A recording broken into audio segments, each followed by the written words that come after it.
So, hi, good morning.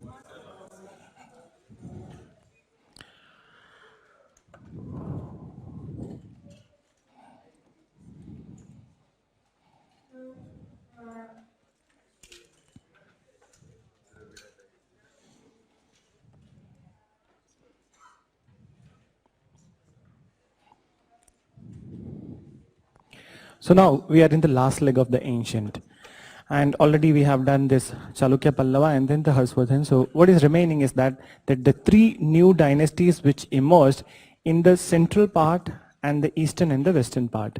So basically they were that from the Bihar and these all areas, Bihar and Bengal, Pal rulers were there, and then in the Rajasthan part and Rajasthan till UP, this part was the Pratihar Gurjar, and then the last part was the Rashtrakuta, which is there in the central India, which will cover Maharashtra and Karnataka also. So these three, and then we'll move to the last one, mainline Chola dynasty. Then, so let's start with the without wasting time, since we are very kind of that we are not far.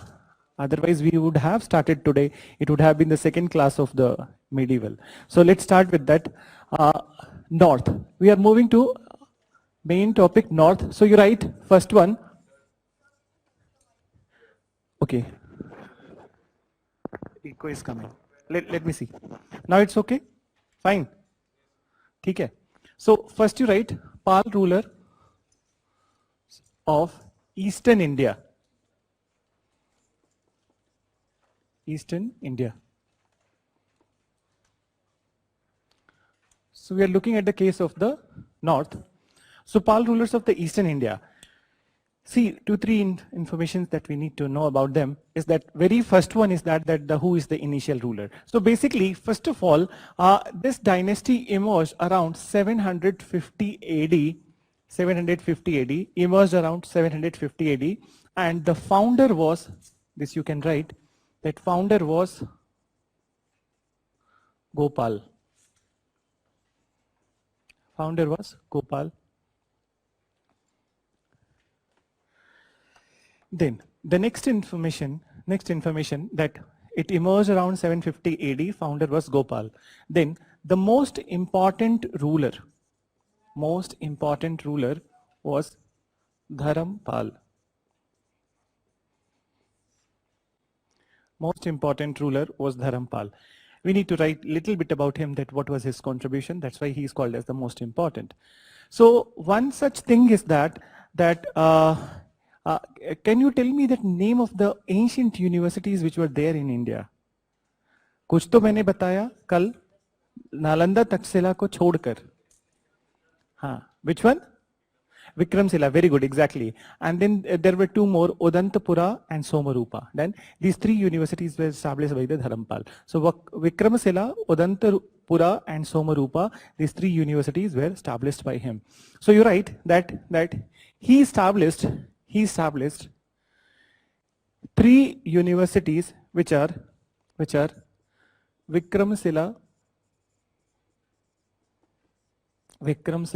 Odantapura. I'm writing on board so you can see the spelling here, and Somarupa. Vikramshila, particularly it is there in the, so if you want to know the location, so location Vikramshila is in Bihar. What about the Odantapura and Somarupa? The Jharkhand part, which was earlier Bihar. All of them Bihar. No, Bihar. Now you will have to write Odantapura and Somarupa in Jharkhand. Yes. But it will, they will not ask you that in which state it was located. I'm just telling you for your information purpose. So this was there. Then what else he did? Now listen, what else is it that he not only established these three universities, but also he donated 200 villages to the Nalanda University. And the reason was that 200 villages to the Nalanda University for their own maintenance. Then means that from the 200 villages, Nalanda University officials, they will be getting the taxes, and from there they will be running the Nalanda University. So you're right. He also donated 200 villages. He also donated 200 villages to the Nalanda University. 200 villages to the Nalanda University for its maintenance, for its maintenance, for its maintenance, for its maintenance. Done. So this is one such aspect. Done. Then one more thing I'll mention about them, but we will be kind of very elaborately we'll be discussing about that in the painting section. So you write that Pala rulers are also known for, Pala rulers are also known for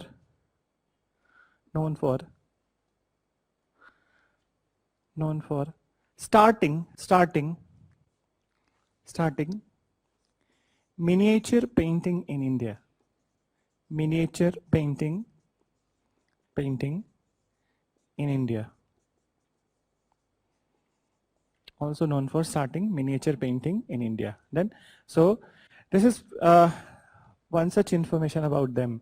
We'll be explaining that what is there in this miniature painting of the Pal rulers. Then, so basically, listen, don't write, but we'll be writing in the painting section. But I'll tell you the features that this painting was done on the palm leaves. It was not done on the paper. Then, and it was a kind of a manuscript painting. Manuscript painting means that one image is there and the description of the image is there. So that kind of painting it was there. And for the very first time, miniature painting was done in India. So you don't know the meaning of the miniature painting, but this all will be done in the painting classes. Done.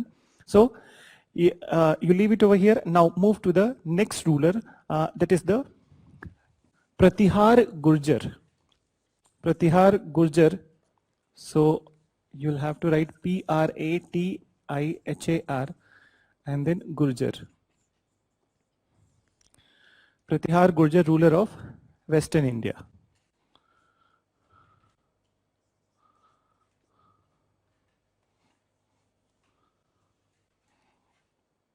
So now listen, first of all listen, that somehow this dynasty was also consolidated by the 750 AD.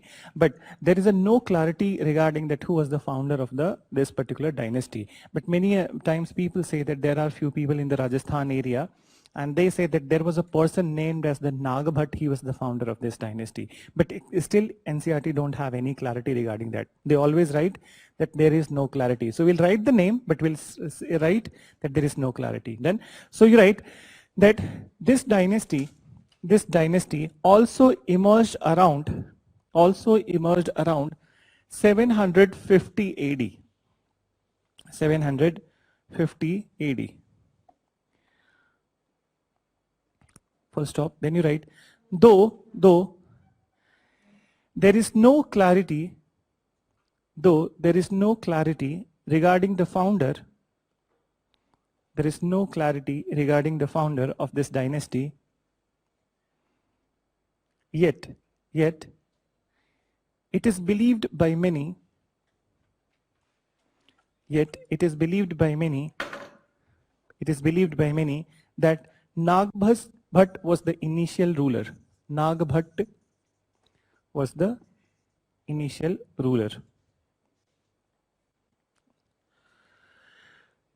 Done?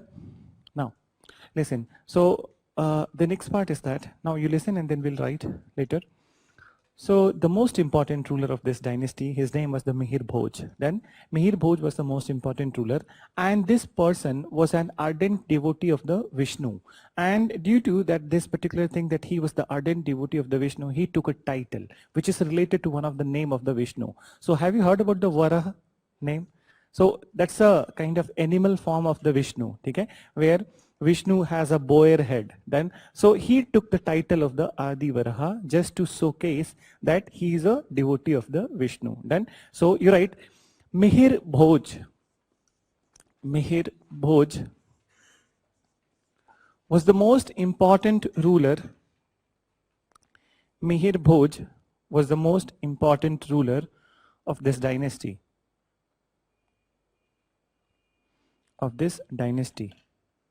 Then further you mention Mihir Bhoj was the most important ruler of this dynasty. He took the title of Adi Varaha. He took the title of Adi Varaha. Adi Varaha to showcase that he was He was an ardent devotee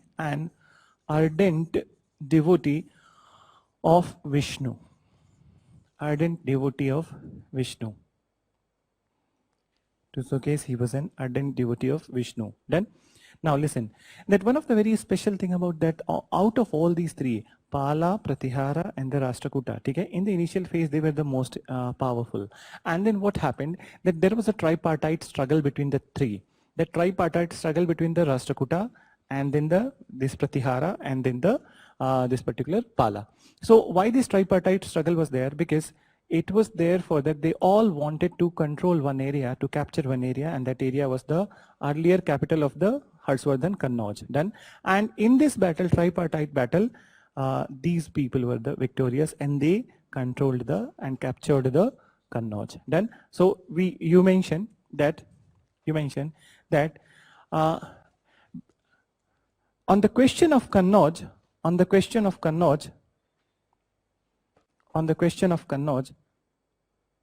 there was a tripartite struggle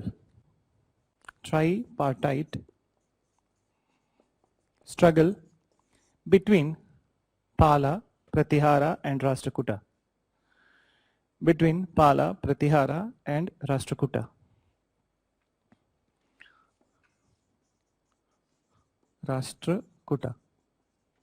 Then, you write, in this struggle,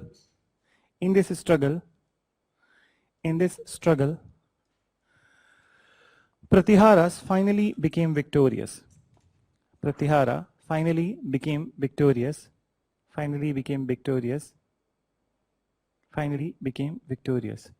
Full stop. Then you write, then the strength of the Pratihara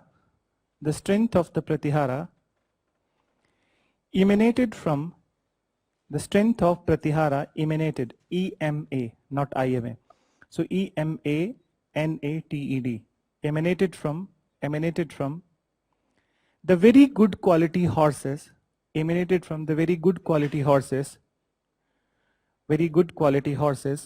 which they procured from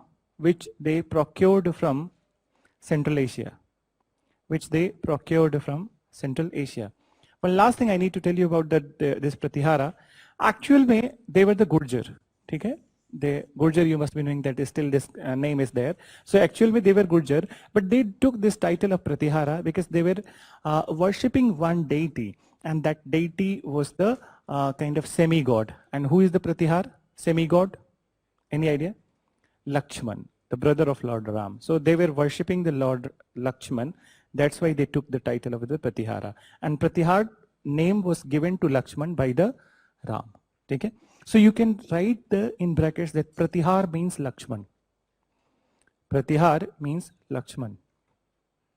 Brother of Lord Ram.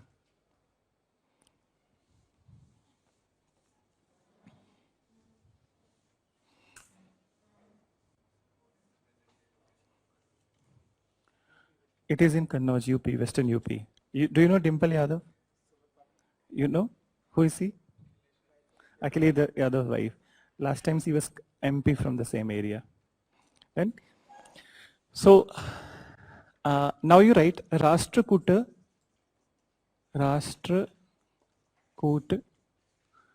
ruler of Central India. Rashtrakuta ruler of Central India.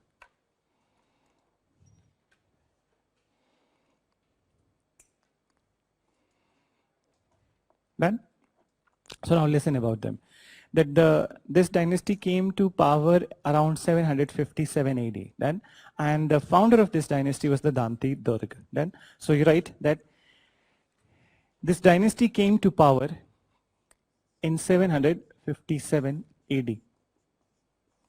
757 AD, came to power in 757 AD, and it was founded by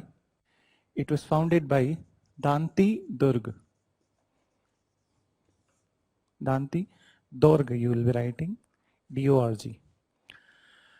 So it was founded by Danti Durg. Now listen about the most important ruler. Before most important ruler, I need to quote one more ruler. He was followed by, Danti Durg was followed by another ruler. His name was the Krishna I. And the contribution of the Krishna I was that he created a temple inside the Ellora cave.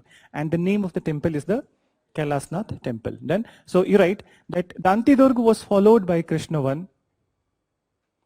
Danti Durg was followed by Krishna I.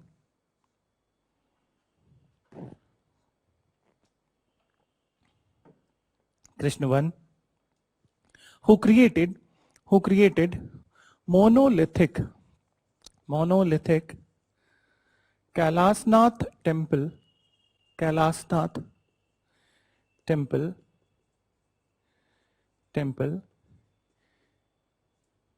inside Ellora cave. Inside Ellora cave in Aurangabad district, Maharashtra. Aurangabad, Ellora cave, Aurangabad district, Maharashtra.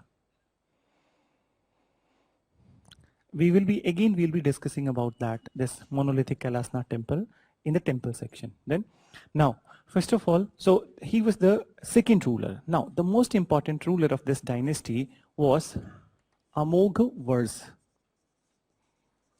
Amoghavars. Then, listen a little bit about him, that he is known for his initiatives, and then one very important initiative of the Amoghavars is that he wrote a book. The name of the book is the Kaviraj Marg, and this book is considered as the earliest book on the Kannada poetics. Means the beginning of the Kannada language is happening at his time. Then, so he wrote this book, Kaviraj Marg, which is the earliest book on the Kannada poetics. But one of the very interesting thing about him, that he was enlightened ruler, and then he was so much concerned about the welfare of his own people, and he is the second monarch of India after Chandragupta first, who accepted Jainism and performed Sallekhana. Okay? So he also died in typical Jaina fashion by fasting and then death final. So you write that Amoghavars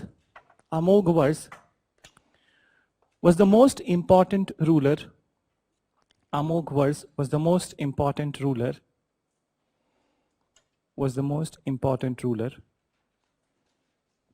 Then you write, he wrote a book,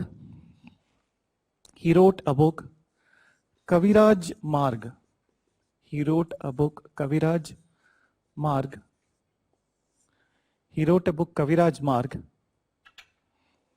which is considered as, earliest book on Kannada poetics. Earliest book on Kannada poetics. Then you write, after Chandragupta Maurya,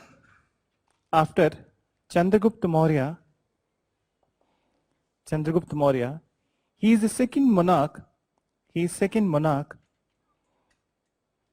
Second monarch from India, who performed Santhara or Sallekhana. Santhara or Sallekhana.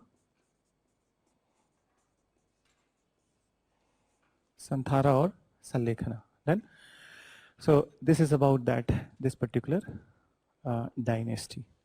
These three dynasties. So you have some first-hand information about them.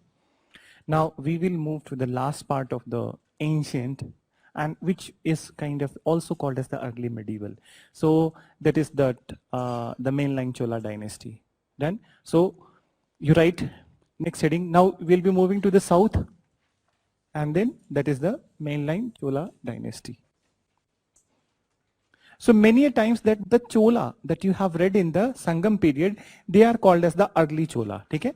और इनको बोलते हैं later Chola. So you just need to keep this in mind. So now you write that mainline Chola dynasty in south, and then as far as their area was concerned, so basically These Cheras and Pandyas are over here, but their area would also be captured by them, and they will rule all over South India, means full of Karnataka and then Andhra also, all the 4 states. So this area would be the Chola territory, and later on they will annex the Pandya and Cheras also. This much just for the sake. So first of all, the founder was, now listen, that there was a one person who kind of captured the area of Tanjore, and this person was the Vijayalaya. So 850 AD he founded this dynasty. Vijayalaya, 850 AD he founded this dynasty, and when he captured the area of the Tanjore. So now at this point of time it was not a very big kind of dynasty, but what happened, there was one a person from this dynasty only, mainline Chola, his name was Adityavan. Then so Adityavan captured the powers from the Pallava.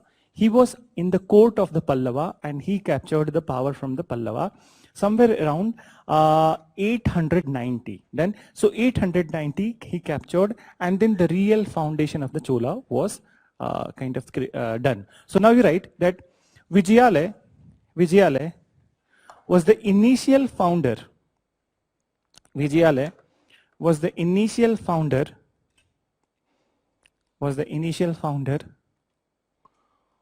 of this dynasty in 850 AD. In 850 AD.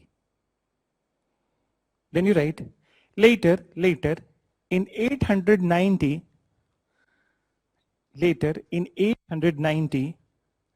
Aditya I usurped the power. USURPED, usurped the power. बहुत बार usurper भी बोलते हैं, ठीक है? So usurped the power from the Pallavas,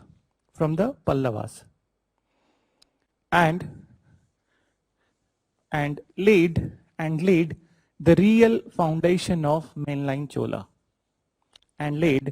Real foundation of mainline Chola.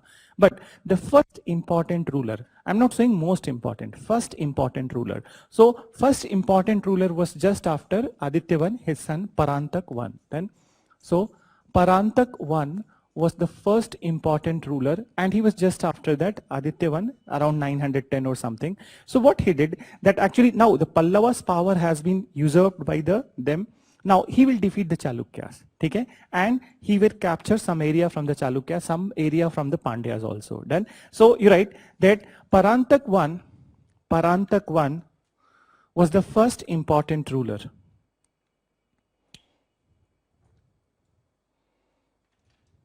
Parantak I was the first important ruler who enlarged the territory of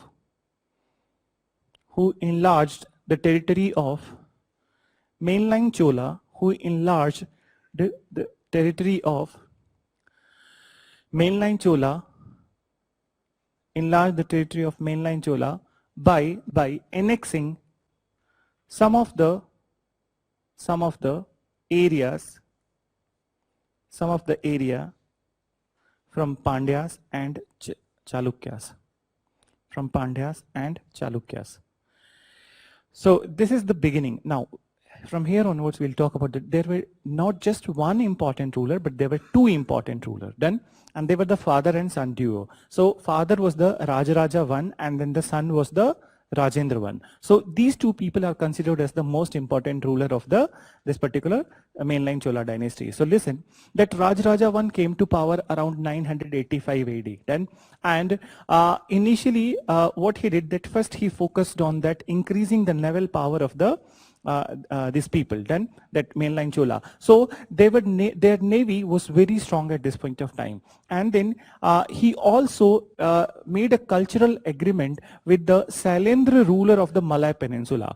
And what is Malay Peninsula? Java, Sumatra, Bali, Indonesia, Malaysia, these all countries, Thailand. So these are the Malay Peninsula. So he he went with the agreement with this person, Sailendra, ruler of the Malay Peninsula. And what was the agreement? That he requested him that you create some temples like India in your place. Then, so he created a Buddhist monastery, and then also later on, this particular cultural exchange led to the creation of the very famous temple in the Cambodia, Angkor Wat. Then, so the cultural exchange started at the time of the Rajendra one.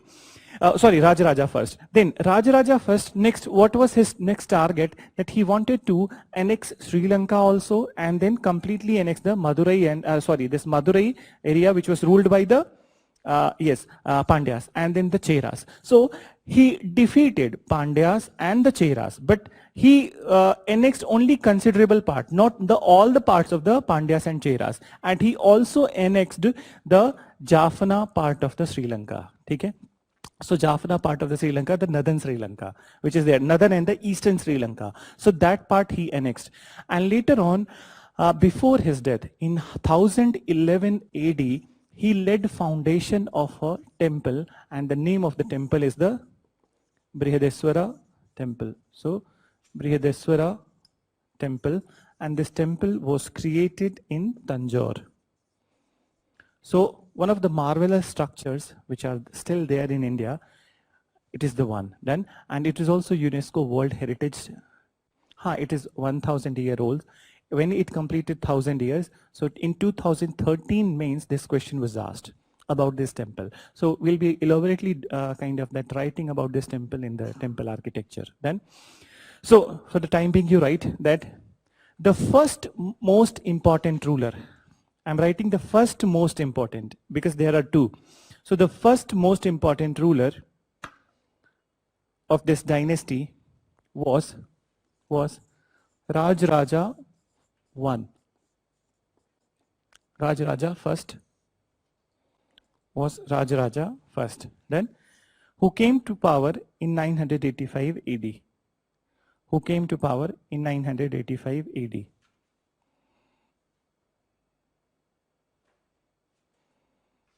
Then you write, his period is known for cultural exchange. His period is known for cultural exchange between India and Malay Peninsula. India and Malay Peninsula. With Sailendra ruler. So you can write in the brackets, the ruler was the Sailendra. Sailendra, ruler of Malay Peninsula, of Malay. Then again we'll mention Sailendra ruler, but not now, in the Rajendra first, because Rajendra first will invade this area. So this time there was no invasion, but now this time it was only a cultural exchange. Then you write that he focused on increasing the strength of his navy. Increasing the strength of his navy. He focused on increasing the strength of his navy. Then that after full stop you write, he annexed the north and the eastern part of Sri Lanka. He annexed north and eastern part of the Sri Lanka, and also acquired considerable territory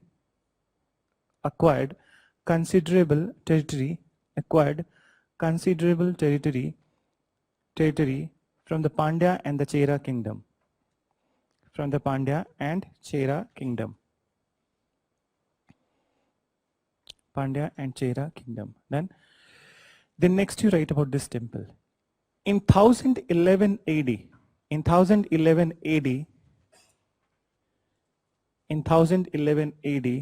he led the foundation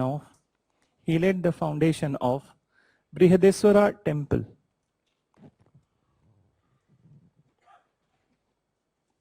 At Tanjore. Brihadeswara temple at Tanjore. in Tamil Nadu. So let me tell you one fact about this temple. We'll be writing over there, but now listen a little bit about this temple. That this temple was 68-meter high.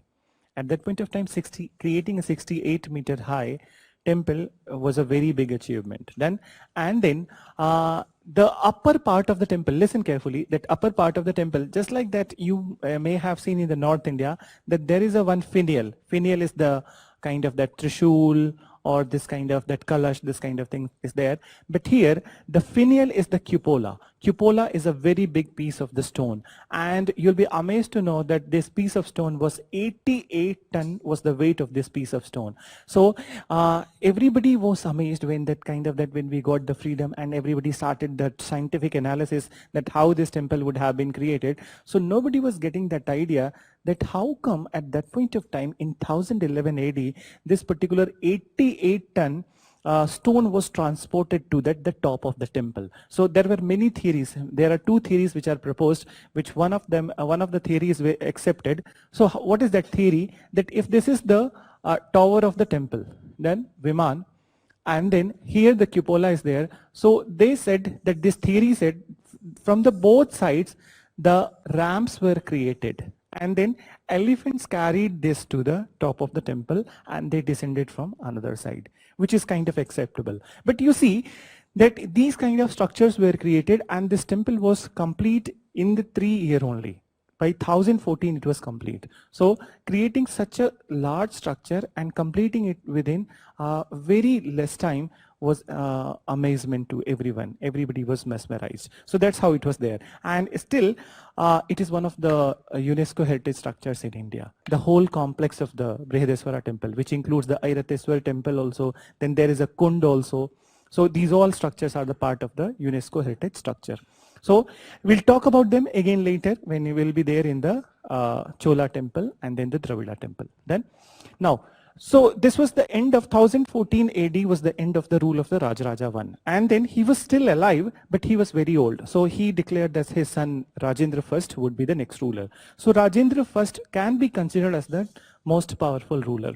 And what happened during his reign, that whatever that was left by his father, that his father annexed only considerable territory of the Pandya and the Cheras. He completely annexed the Pandyas and Cheras, and also the complete annexation of the Sri Lanka happened. And then the next thing was that his father made a cultural exchange with the Sailendra, ruler of the Malay Peninsula. Now, he will invade the cities of the Malay Peninsula. Done? So that would be there. And one more important political initiative. See, there is I'll tell you one permanent solution for that. Those who have the MI phone, MI remote, and you can control that. In all the other classes, people control that. So accordingly, when you want to on it, you can on it. Kisi ke paas hai MI phone? I'm not the big fan of the MI phone. We are not that smart. होना पड़ेगा ना. और क्या? अब बता भी रहा हूं तब भी स्मार्ट बनने की कोशिश नहीं कर रहे हो.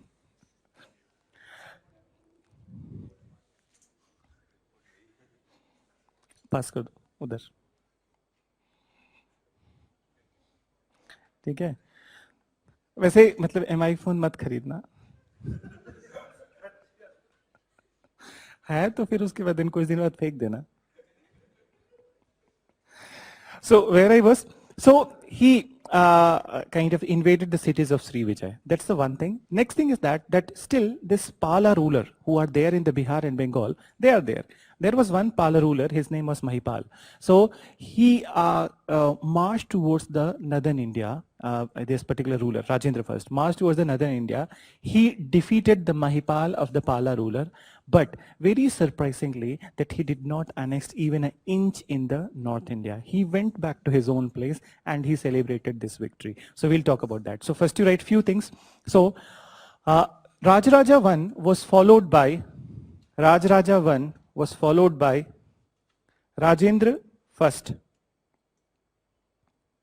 Rajendra I, who is considered as most important ruler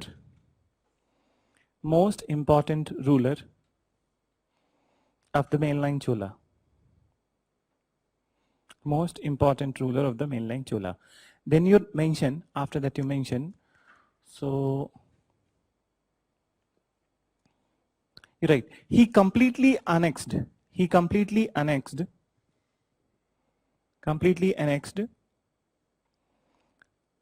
Pandya kingdom, Chera kingdom and Sri Lanka. Pandya kingdom, Chera kingdom and Sri Lanka. Sri Lanka. Then full stop. Then you write, he also invaded the cities of Sri Vijay in Malay Peninsula. Cities of Sri Vijay in Malay Peninsula. And now you see that when his father was there, so Sailendra was the ruler in the Malay Peninsula and now is the Sri Vijay. Okay? So वहाँ पे भी change हुआ था that Sri Vijay was the ruler. So Sri Vijay in Malay Peninsula. Then you write, he also marched towards Gangetic Valley. He also marched towards Gangetic Valley, where he defeated Mahipal of the Pala dynasty. Mahipal of the Pala dynasty. But Pala dynasty, Mahipal of the Pala dynasty, but he did not acquired any part in the Pal kingdom. Annex you can write acquired or annex any part in the Pal kingdom. Full stop. Then you write, instead, after full stop you write, instead, when he returned to his own place,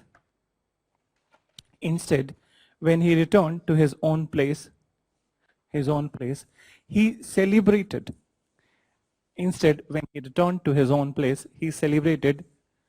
this victory by creating a city, Gangai Kond Cholapuram. Gangai Kond Cholapuram. Yes. So Gangai Kond Cholapuram on the banks of river Kaveri.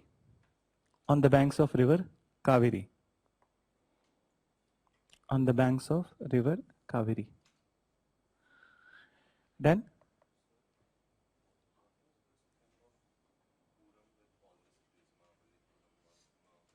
Puram, they will tell you. Puram is place. Just like that, in Hindi language, in other language, you have Pur, Nagpur, Kanpur. Okay, so this way. Pur. This is just the language kind of thing. Okay, that. So now, this is all about that. This Cholas, but this is not end. We will see the administration of the mainline Chola. So you write administration of mainline Chola. That's very important. So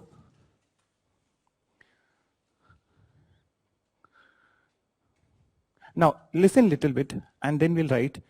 Only few things are there, but it needs to be noted down. First of all, that just like that it is a kingdom, so but obvious that most of the powers would be concentrated in the hands of the king, then which is also here. But for the first time in India, you will see that true kind of decentralization is going to happen. And this true kind of decentralization, how it was there. So for the ease of administration, they divided whole Chola territory into the various subdivisions. And in each subdivision, officers were appointed and they were given sufficient power and autonomy. Then, so now you write that though all the powers were concentrated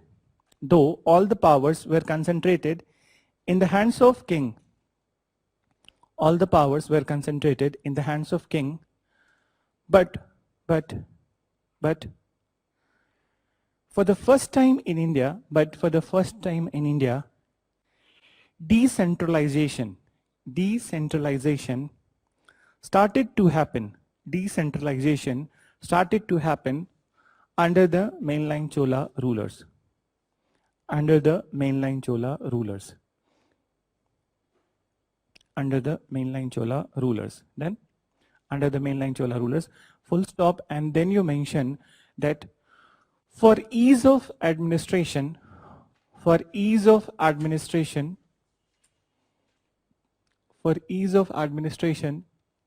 various subdivisions were created. Various subdivisions were created, which are as follows. So, I'm writing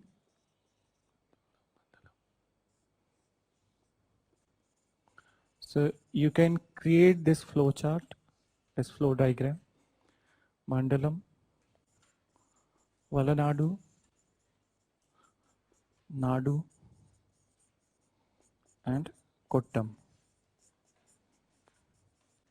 So these were the various subdivisions. Chola Mandalam means that this is the empire. Mandalam is the province. Valanadu would be kind of that, districts. Nadu, block, and then Kottam. You can say small town also, and then Kottam is the village.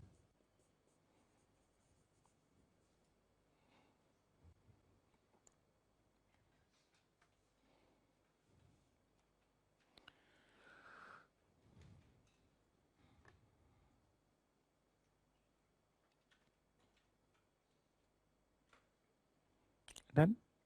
So the entire kingdom was known as that Chola Mandalam. Then Mandalam was the province, and then Valanadu were the district, Nadu were kind of block or small town, and Kottam was the village. Done. So this kind of administrative division was there, and each at every level officers were appointed, and they were given sufficient power and autonomy. Autonomy is very important, because if they don't have the discretionary power, so it doesn't mean that it is decentralized. Then so devolution of, it means that devolution of the power hasn't happened. I hope that you are aware with these terms, devolution and decentralization. Polity में कितने classes हो गए? 25. हाँ, तब तक तो हो चुका होगा. ठीक है. So now you write that at each and every level, officers were appointed. Officers were appointed. Officers were appointed, and they were given sufficient powers and autonomy. They were given sufficient powers and autonomy to act. Sufficient powers and autonomy to act. Then from the next paragraph, you'll be writing the last 2-3 things. One thing is that you know about the banks, okay? That already from that, when this kind of that money was minted and then the coins were there in the circulation. So I mentioned you about the guilds. Then so guilds, the people in the guilds, they were acting as the bankers. Then but for the first time that a monarchy is going to act as a banker, that is this mainline Chola dynasty. So they started to act as a banker. Instead of the guilds giving loans to the people, they started to dole out loans to the people. Then so you write that perhaps they are the first ruler in India. Perhaps they are the first ruler in India who started to act as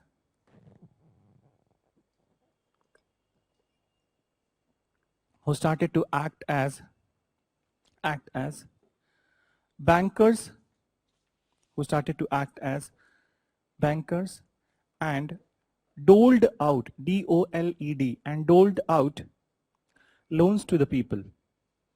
Doled out loans to the people. Doled out, D-O-L-E-D, out loans to the people. Then, so this is how it was there, and this is all about that mainline Chola dynasty. Then, so we are done with that, all the parts of the ancient, and now we will start that medieval India. So see that whatever you have written, once you go back to that timeline, open that page, that timeline page. So in the timeline, what we have written that we have started from that the Delhi Sultanate, okay? And Delhi Sultanate was from 1206. The foundation was laid in the 1206, but there were so many incidents which led to the arrival of Islam in India. So first we need to know that arrival or the background of that arrival of the Islam in India. Then, because if you don't know, so abruptly it will start from the 1206, that who were the ruler. But we need to know that kahan se aaye, kyun aaye, what was the purpose. Done. So in the, you write the major heading, medieval India. You can take separate page and then medieval India, and then we will write the heading. After the medieval India, you will be writing the heading, Arab invasion in India. Arab invasion in India. So actually the very first Arab invasion was there in the early medieval or the time of this Pala, Pratihara, Gurjara time. Then, so just listen. So the very first Arab invasion, now listen, that very first Arab invasion was there in the Sindh area of the India, that this the Pakistan, the present day Pakistan area of the India.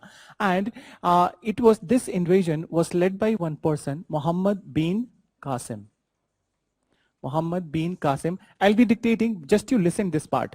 In 712 AD. So you can see that it is just before the beginning of this, the three dynasties in the upper part of the country. Then that this Pratihara, Gurjara, Pala, and then the Rashtrakuta. So before that, so Muhammad bin Qasim attacked in India and particularly in the Sindh area of the present day Pakistan. There was a reason behind that, and it was not like that arbitrarily he decided that he is going to India and he will attack on India. There was a reason behind that. So let's listen about that reason, that what was that reason. So basically, if you go by that geography of India, so we will have to include the Pakistan part also here. Then this area. So this particular part is known as the Sindh. Then this is the Sindh area, this is the part of the Sindh, and the most important port of the Sindh was the Karachi. Okay? So Karachi was the port, and the original name of the Karachi was the Deval. Then, so this is the original name of the Karachi port. Now what happened that this Muhammad bin Qasim, he was from, if you go by the same, so here Saudi Arabia is there, then this area Saudi Arabia, and this is the Persian Gulf. Then ships are coming from this area to kind of trade with the Kerala and these all parts, that because the natural ports were there in the Karnataka, Kerala, and then the Tamil Nadu. So ships are coming from this place to trade with the kings of this other part, and also they were going to the Indonesia, Malaysia, these all parts. Now whenever the ship of the this particular Muhammad bin Qasim, it was passing from the Deval port, so these ships were attacked and looted by the person, that the ruler of the Sindh was the Hindu ruler Dahir. Then his name was Dahir. So Dahir's people looted this ships of the Muhammad bin Qasim. This was the beginning. Then when it kind of, initially he was not of the view that this will happen regularly, but when it started to happen regularly, so what he did, that he decided that now he will go to this area and he will capture the port of Deval. So he decided to attack on the Sindh, and then he captured the port of Deval, and also he killed Dahir. Done. So that's how the beginning of the Islam was there in India. But यहाँ पे भी बहुत सारे kind of that complications were there. Now listen, that we don't need to write this one, just story ke form mein sun lena, that what we say father-in-law. Okay? So the father-in-law of the this Muhammad bin Qasim, his name was Al-Hizaz. So Al-Hizaz was the father-in-law of the Muhammad bin Qasim, and Al-Hizaz was not with the good, he was not on the good terms with the Khalifa of the Turkey. Okay? You must be knowing Khalifa. Okay? He was considered as the religious head of the Islam. So he was not on the good terms with the Khalifa. Then this came to be known, this particular information came to that two daughters of the Dahir. They came to know about this particular thing, that they don't share good relationship with the Khalifa. Now, what happened, that at the Deval, he not only killed, Muhammad bin Qasim not only killed Dahir, but he captured these two daughters of the Dahir. Then, and just kind of to dilute the acrimony between the Khalifa and him, what he did that he kind of sent these two daughters to the Khalifa as a gift. Then when these two daughters were sent to the Khalifa as a gift, so what happened that these two daughters said to the Khalifa that maybe you will be very delighted because of this step of the Dahir, but that Muhammad bin Qasim, but you don't know that in the process, first he adulterated us and then he sent us to you. So this was a kind of that prestigious issue for the Khalifa, and he ordered to eliminate the Muhammad bin Qasim and Al-Hijaz also, they were eliminated. So though their rule was very short, that's how they were eliminated from India, because of that, this wit of the two daughters. And later on, Khalifa realized that they have kind of that played a trick, so they were also eliminated. But this is how, but the revenge was over, kind of that from once from here, once from there. So this is how it was there. But we will write only the academic content. This story you keep in mind, but we'll write only academic content. So you write that in 712 AD, Muhammad bin Qasim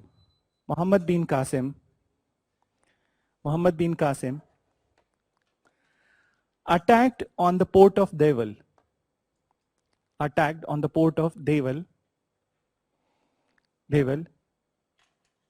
In reaction to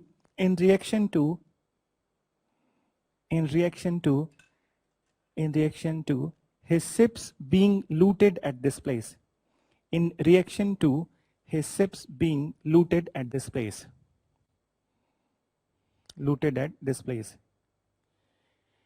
Then further you write after full stop, he defeated the Sindh ruler Dahir. Sindh ruler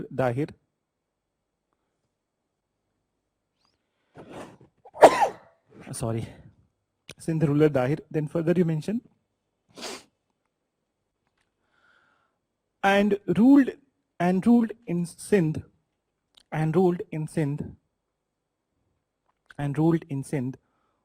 for a very short duration.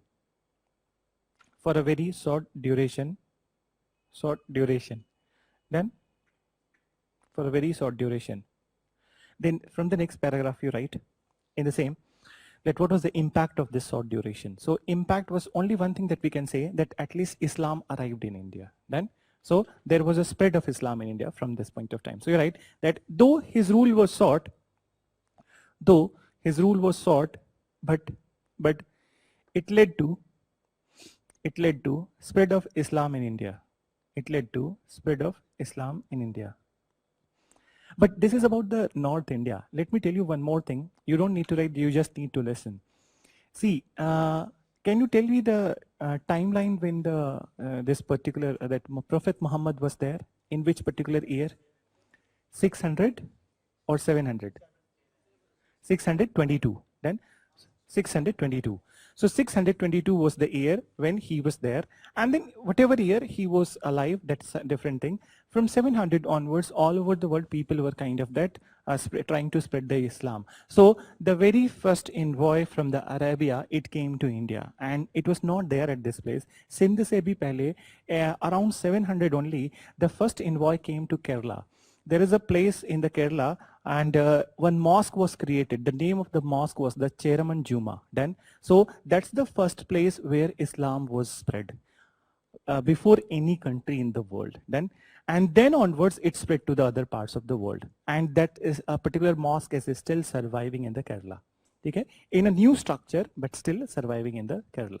So that is the first mosque outside the Saudi Arabia. And then onwards, the second incident happened in the Sindh. So it is not like that that Islam came very later to India. From the very beginning, that just after the life of the Prophet Muhammad ended, it came to India. Then, so from the very beginning of the Islam, it is there in India. It is not like that after 300, 400 years, it came to India. And slowly people started to accept Islam. Then, so, and all those accusations are the false, that after the Delhi Sultanate rulers came, and then though some of them forced other people to convert, but already it was there in India. Then now come to the next part.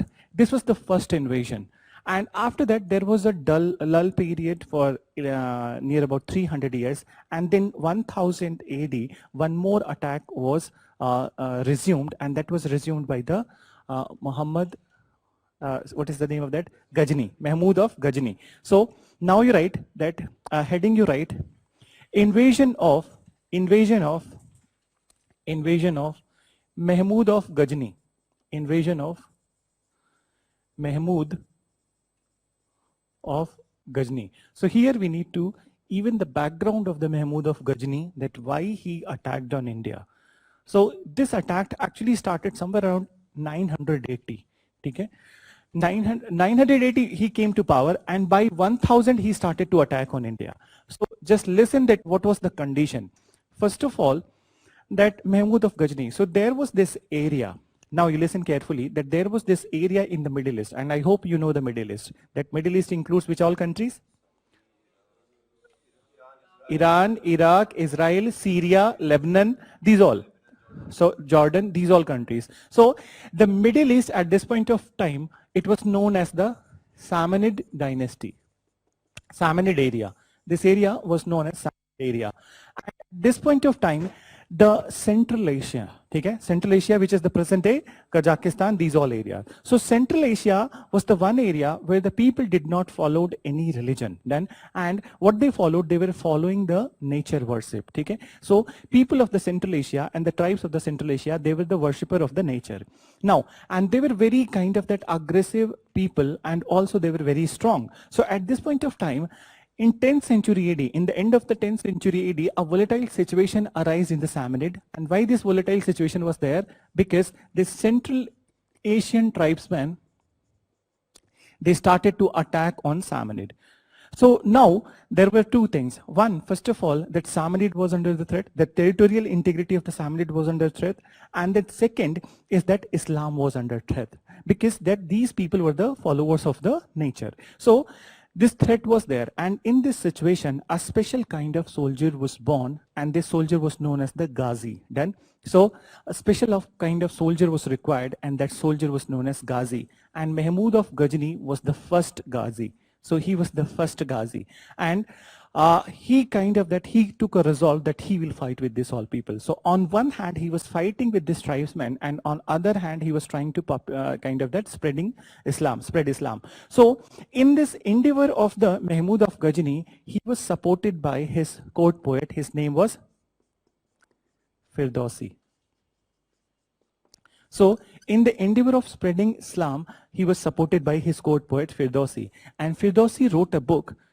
The name of the book was Shahnama. Firdausi wrote a book named as Shahnama. When this book was written, and then its education kind of whatever that was written, it was kind of that disseminated to the other people. So it created an indelible impact on the minds of the Central Asian tribesmen. Then, and majority of the Central Asian tribesmen, they accepted Islam. So, but obvious that when they are accepting the Islam, so the volatile situation is going to diminish from here. And then also, when these people accepted Islam, so they became the strongest crusaders and the defenders of the Islam. Then, but in this all process, money was required, amount of wealth was required.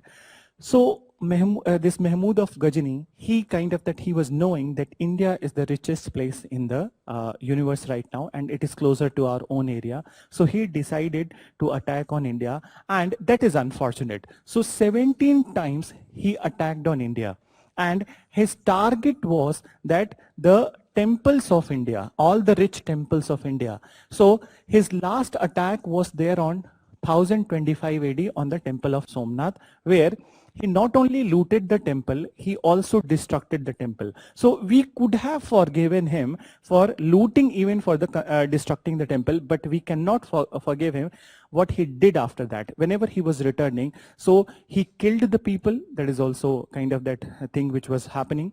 But also he raped the women who were there here then, and his army was kind of that given full permission to do this kind of thing. For that, he cannot be forgiven in the Indian history. Though he can be seen as a cultural regenerator in the Western Asia, but he cannot be forgiven in the Indian history. And later on, because of this incident, that some of the loopholes of India were clear to this area, and later on in 12th century AD, Muhammad Ghori will try to invade India. So first you write about the invasion of Mahmud of Ghazni. Then So you understood this part? Then now you write in 10th century AD, in 10th century AD, a volatile situation, in 10th century AD, a volatile situation arose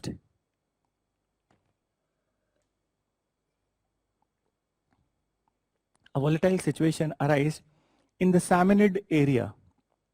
A volatile situation arose in the Samanid, Samanid. It's already there on the board. In the Samanid area. Then further you write that the Central Asian tribesmen,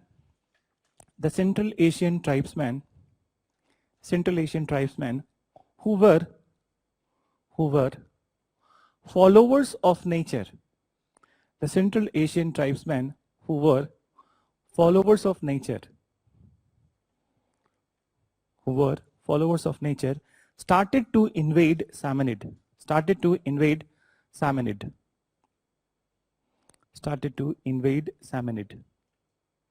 Then full stop. Then in this situation, a new type of soldier was born in Samanid, who was known as Ghazi.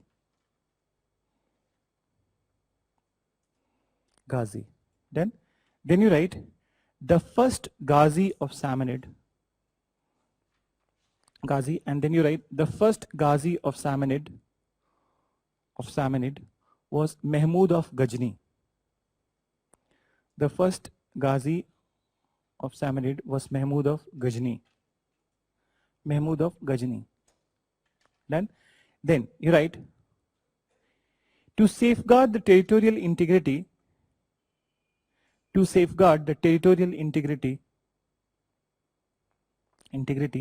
of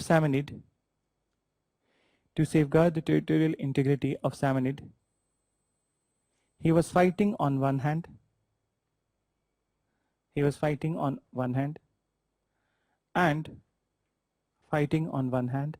and on the other,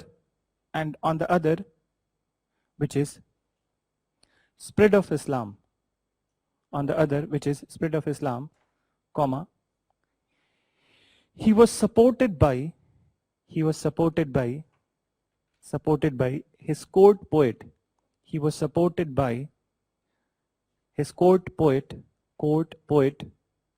And the name is there on the board, Firdausi.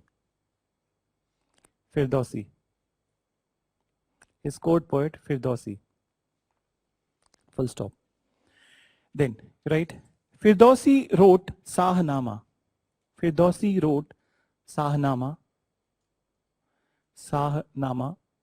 which created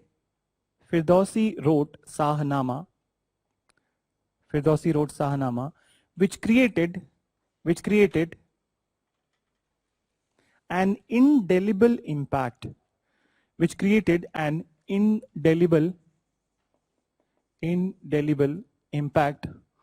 on the minds of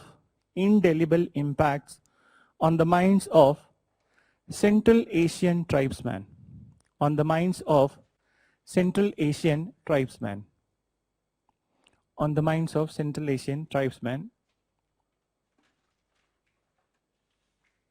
who started to accept Islam.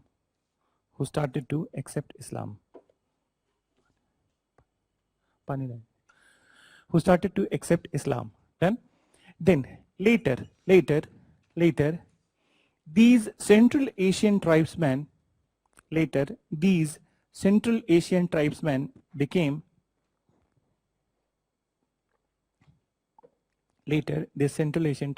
became strongest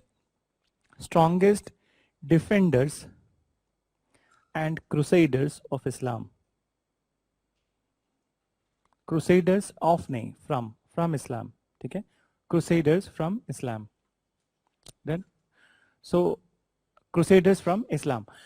This is how it was there. Then you will be changing the paragraph and we'll be writing about that Muhammad Mahmud of Ghazni's attack on India. Then, so you write that uh, for creating wealth,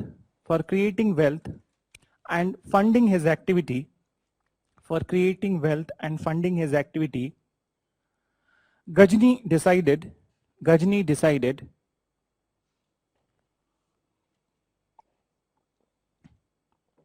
to target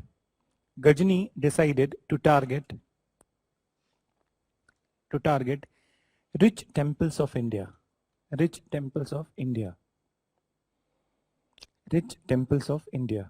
Then you write, he invaded Indian territory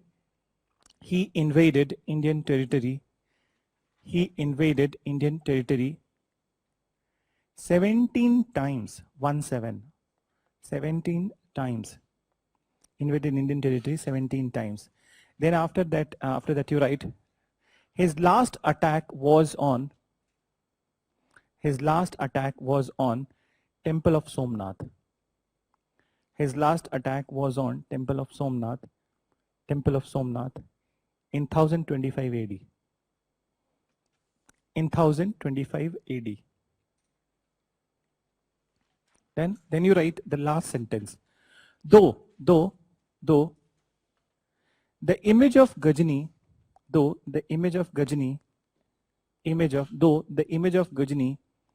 is of cultural regenerator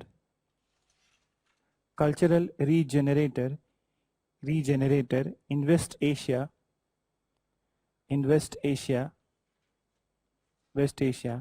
but his image in Indian history is that of a plunderer.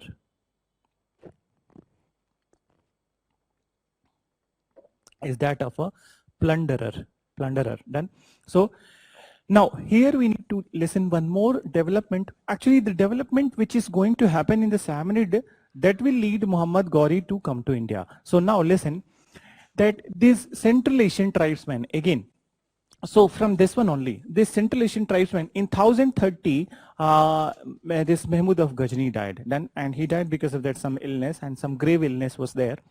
So he died, and then after, the dispute started in the Samanid area. Listen carefully, the dispute started in the Samanid area. And what was this dispute? That now this new converts of the Islam, who are there from the Central Asia, then they usurped the power in the Samanid. Then, and these people were known as the Seljuk. So the Central Asian tribesmen, now they have usurped the power, and then they came to be known as Seljuks. Then after some point of time, these Seljuks in 1100, around some 1150 or something, they started to fight among themselves. And so Seljuk started to fight among themselves. And why this fight was there? That they were fighting among themselves because they wanted to control one area, and which was most important area in the Middle East. That was the Syria. Then, so they were fighting for the Syria. And on the question of Syria, Seljuks got divided into two branches. One was the Khwarezmi,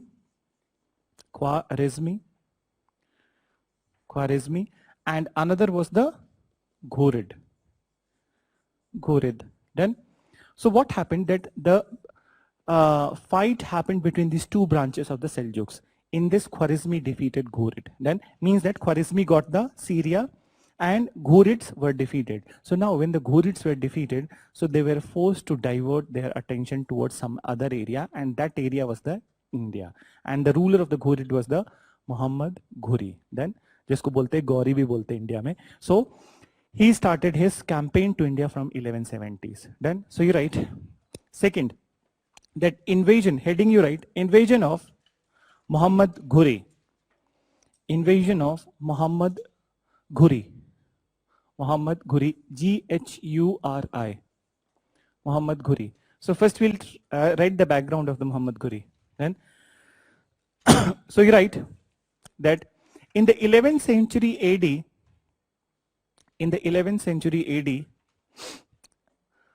power in Samanid area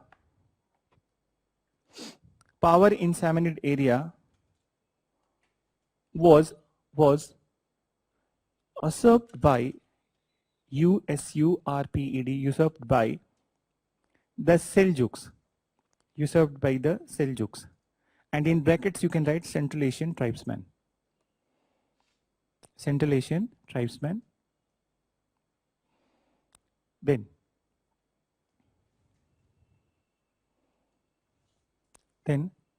in the early 12th century AD, in the early 12th century AD, Seljuks started to fight among themselves. In the early 12th century AD, Seljuks started to fight among themselves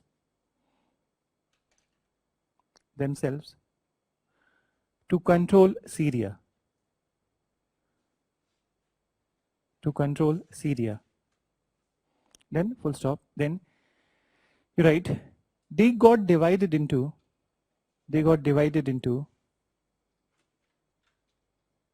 two branches. They got divided into two branches. So first one, it's there on the board, so you see that Khwarezmi. So if it is not visible, I'm writing that at the top. So Khwarezmi, and then the second one, Ghurid. Khwarezmi and Ghurid. So they were divided into two branches, that is the Khwarezmi and the Ghurid. Then you write, when the Khwarezmi branch defeated Ghurid, when the Khwarezmi branch defeated Ghurid, they were forced, Ghurids were forced, defeated Ghurids, so Ghurids were forced to divert their attention, Ghurids were forced to divert their attention towards India. Divert their attention towards India. Divert their attention towards India. Full stop. Then you write that from 1170, the Ghurid ruler, Muhammad Ghuri started his campaign of India. Muhammad Ghuri started his campaign of India. So now listen little bit over here. Now he was also inspired with the success of the Mahmud of Ghazni. Then the first and foremost area that he thought that he will win. So he thought that now again I'll go to the Somnath area, and then here I will defeat the Gujarati rulers. Done. So at this point of time, there was one ruler in the Gujarat. His name was Raja Bhimdev Solanki. Then Raja Bhim Solanki, not Bhimdev Solanki, Bhim Solanki. So Bhim Solanki was there, and then this particular person, Muhammad Ghuri, attacked on the Somnath and the Dwarka, but he was thoroughly defeated by the Bhim Solanki. So whatever inspiration he carried, that पिछले बार वाला जो मौका था इस बार भी मतलब चौका नहीं लगा. So kind of that. So this is how he was defeated, and then he came back. Then he decided that going by the emotions is not okay, that previous success of the Mahmud of Ghazni cannot be repeated at this point of time. So why not start from the landed area of the Pakistan? So he initially he annexed, there is one area in the Pakistan which is known as the Uch, okay? Then Uch, then Multan. So these two areas he annexed in the beginning, and then his eye was there on the Indian Punjab area, Bhatinda. You know, you must be knowing that there is a city in the Punjab, Bhatinda.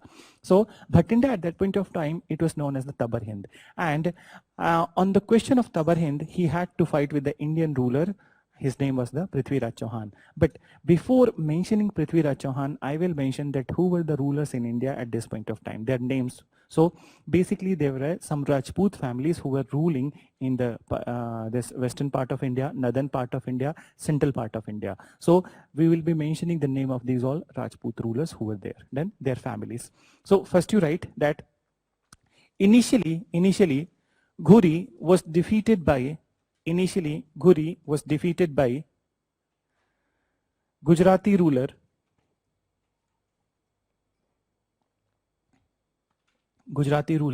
Bhim Solanki.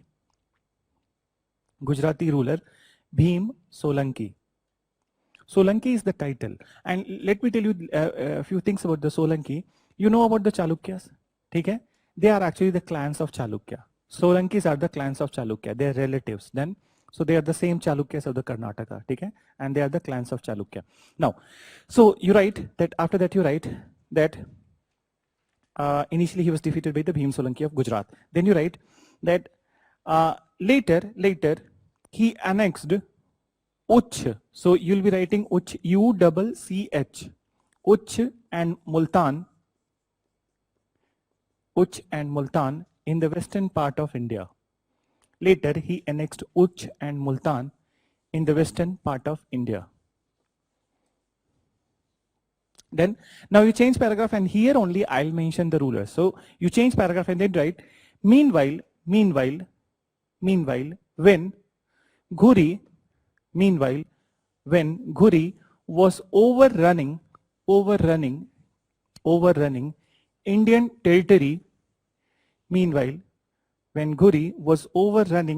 territory, the upper part of India was ruled by many Rajput families, which are as follows. So first one you write Chalukya Solanki, and they are from the Gujarat. Then Pratihar, and Pratihar would be the western part of the Rajasthan. So West Rajasthan. Then Parmar is Malwa. Any idea where is the Malwa? Madhya Pradesh, yes. So that area of the Ratlam, that is the part of the Malwa. Kota to Ratlam, that area is the Malwa. Then, so Malwa, then Chauhans would be there. So Chauhan of Ajmer, then Tomar, and Tomars were from the Delhi. Then what happened? Pratihar, Parmar, then Gehdola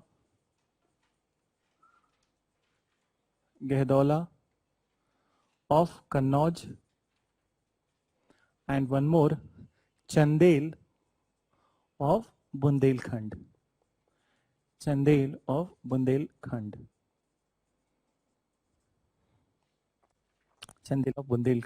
So these were the 7 Rajput families which were ruling in this north central India. Then, and the most powerful was that Chauhan of the Ajmer. So you listen little bit after writing. So you write, and then Chandel of the Bundelkhand.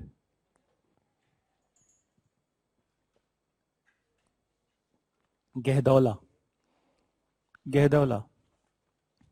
So now listen, at this point of time, so most powerful was this Chauhans of Ajmer, and in case of any external aggression, all the Rajput families were supporting the Chauhan. Okay? So this was a kind of a truce between all of them, that whenever any external aggression would be there, so everyone will support the Chauhan. So now, on the question of the Tabar Hind, the battle happened between the ruler of the Ajmer, and his name was the Prithviraj Chauhan. So Prithviraj Chauhan and Muhammad Ghuri, they both fought in the first battle of Tarain. You listen, we'll write, but listen, first battle of Tarain, 1191. So in 1191, first battle of Tarain, Prithviraj Chauhan thoroughly defeated the Muhammad Ghuri. Then, so he thoroughly defeated Muhammad Ghuri. But what happened after that, that was very interesting, that somehow Muhammad Ghuri came to know that there is an opportunity, and that opportunity was coming from this area, Gehdola. Okay? So what was the story over here? That there was one daughter of the Gehdola ruler, and the name of the ruler was Jaichand.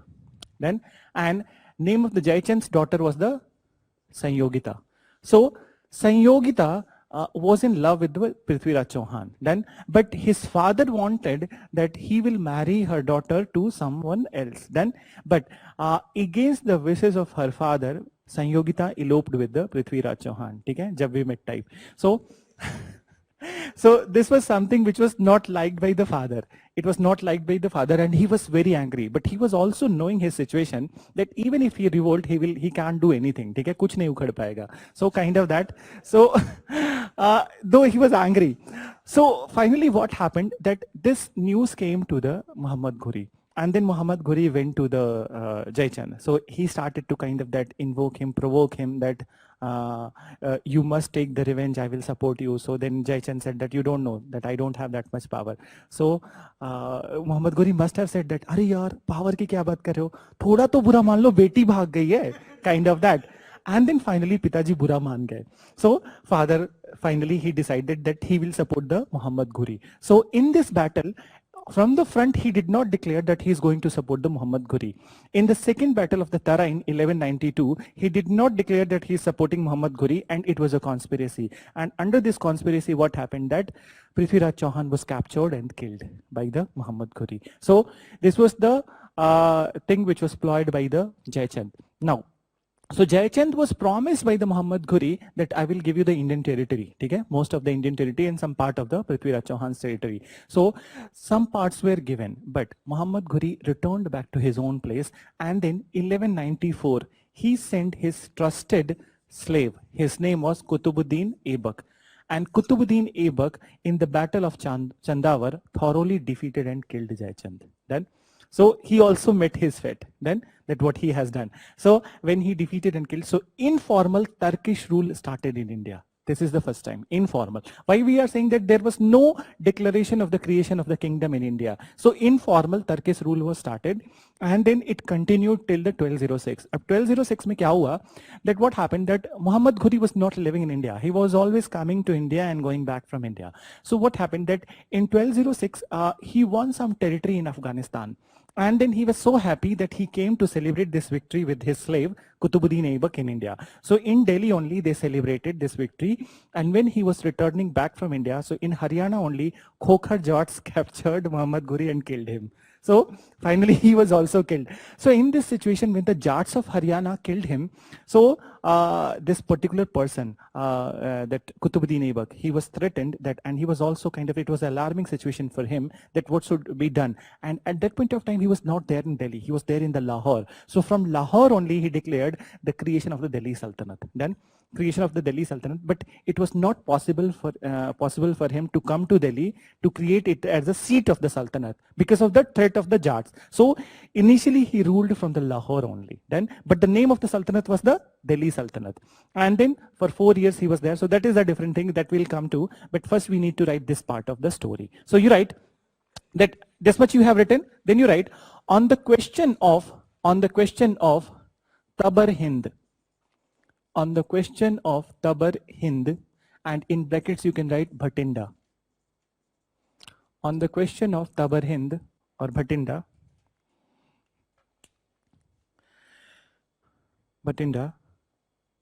Prithviraj Chauhan fought with Muhammad Ghori. Prithviraj Chauhan fought with Muhammad Ghori in the first battle of Tarain. In the first battle of Tarain, 1191. First battle of Tarain, T-A-R-A-I-N, Tarain in 1191. First battle of Tarain in 1191. Then after you mention, he thoroughly defeated Ghori. He thoroughly, you know, thorough, T.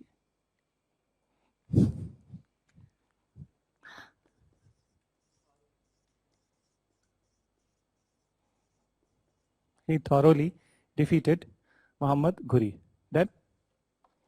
Then next you write, in the second battle of Tarain, the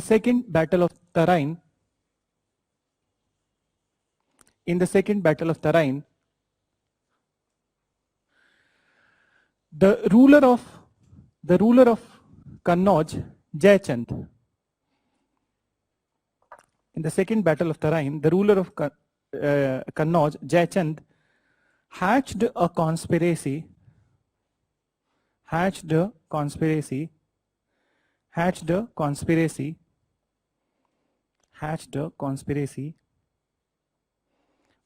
against Prithviraj Chauhan, against PRC. That you can keep in mind. वो लिखना जरूरी नहीं है, ठीक है, वो रखना. Hatched a conspiracy against Prithviraj Chauhan with Muhammad Ghori. With Muhammad Ghori. Full stop. Then you write, because of this conspiracy, Prithviraj Chauhan was defeated and killed. Because of this conspiracy, Prithviraj Chauhan was defeated and killed.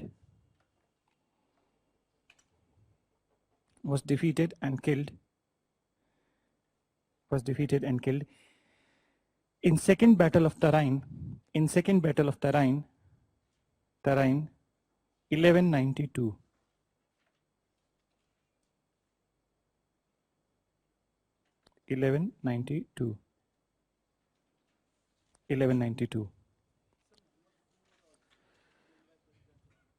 Muhammad Ghori, it's a mythological, okay? It's a mythological thing. Now, next you write that some of the territory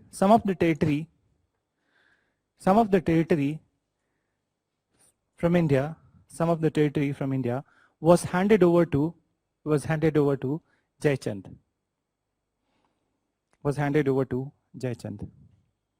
Then further you mention in 1194, Ghori sent his trusted slave, So you write the name Qutb Uddin Aibak.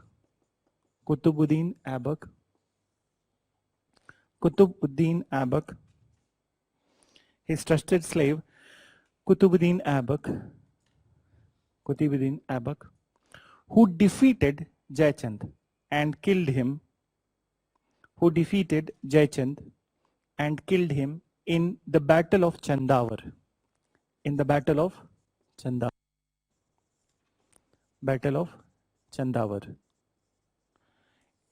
Chandavar is the present day Etawah.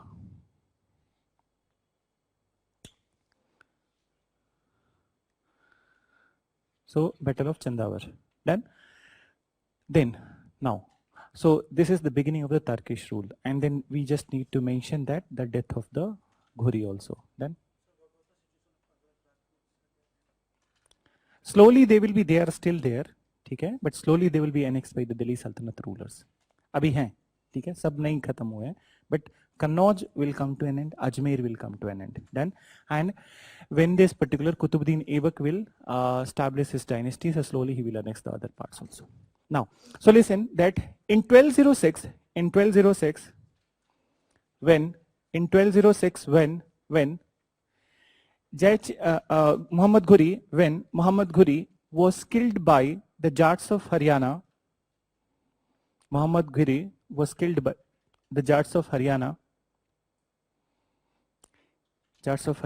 In this situation, his trusted slave Aibak declared the creation of Delhi Sultanate.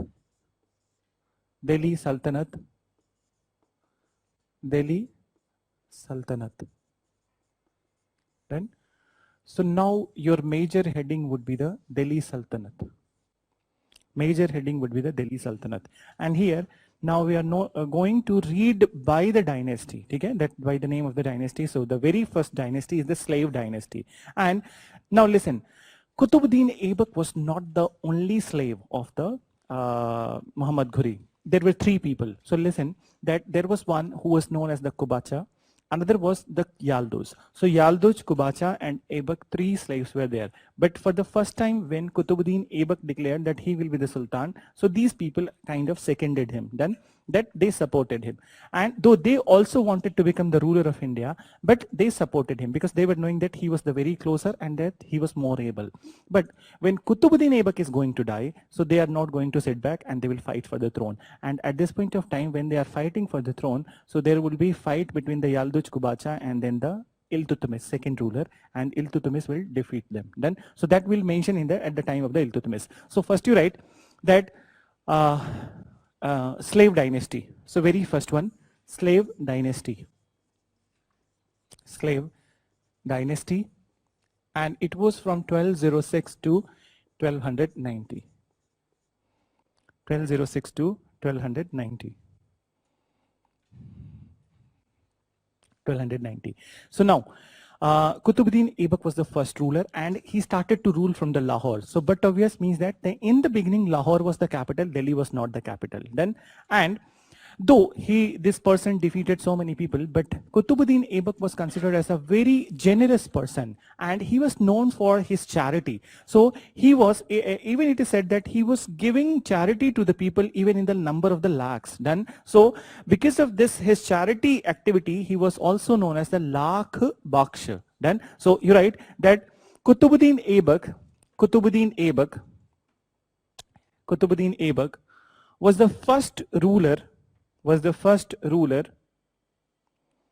of slave dynasty. Then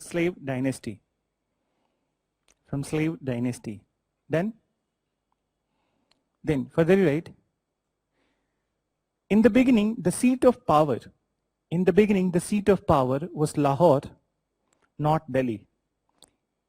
In the beginning the seat of power was Lahore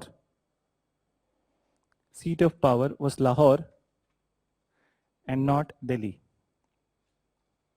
Then you write, Aibak was known for his generous and charity activity. Aibak was known for his generous and charity activity.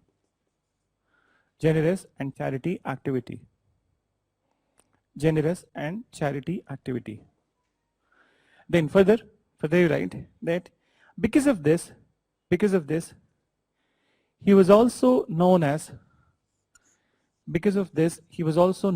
Lakh Baksh. Because of this, he was also known as Lakh Baksh. Then can you tell me that one architectural initiative of the Qutbuddin Aibak? So that is the one. And the reason behind that I want to know. There was a, yes, very good. What's the name of the saint? Yes, actually. So the name of the saint was also Qutbuddin Bakhtiar Kaki. And actually, his original name was not Qutbuddin. He took this name from that saint only. Then, so he was an ardent follower of this Sufi saint Qutbuddin Bakhtiar Kaki. And in the memory of this saint, he created this particular Qutub Minar. So you write that in the memory of Sufi saint, Qutbuddin Bakhtiar Kaki. Qutbuddin Bakhtiar Kaki. He created Qutbuddin Bakhtiar Kaki. In the memory of Sufi saint Qutbuddin Bakhtiar Kaki, he created Qutub Minar in Delhi.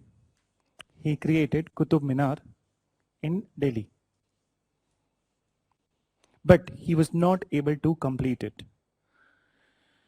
Then why he was not able to complete it? Because he died, and he died in an unfortunate fashion. So what happened that he was playing one game. The name of the game was the Chaugan. Okay? So he was playing the game of Chaugan, and it is actually the horse polo. So he was playing the game of horse polo, and unfortunately he fell from the horse and horses ran over his body. So because of the injury which he sustained, he finally died. Then, so you write that around 1210, while playing the game of Chaugan, Chaugan, Chaugan, and then you can write horse polo. While playing the game of Chaugan, Aibak fell from the horse. While playing the game of Chaugan, Aibak fell from the horse.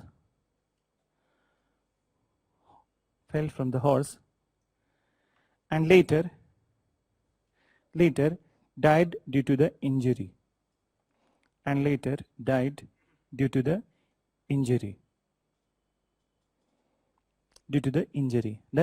now listen, I'll give you the break, but just 2-3 minutes you listen that what is there. So now is the time that now when he is going to kind of that he is dead, so he will kind of that these two other slaves, the Yalduj and Kubacha, they will claim the throne. And at this point of time, the son-in-law and the slave of the Kutubuddin Aibak, okay? So that was the Iltutmish. So he also claimed, and the fight was there, and he defeated and killed the Yalduj and Kubacha, and Iltutmish became the next ruler. So you write, after the death of Aibak,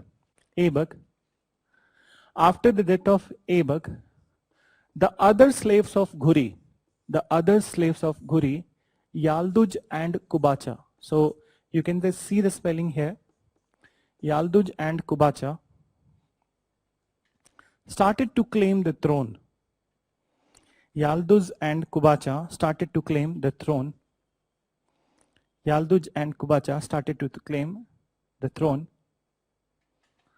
But they were defeated by son-in-law of Aibak, Iltutmish.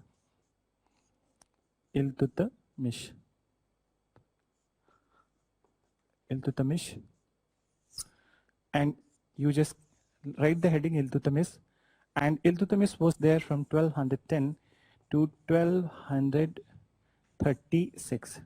So we'll talk about him after the break. He is considered as the real founder of the Delhi Sultanate. So Iltutmish.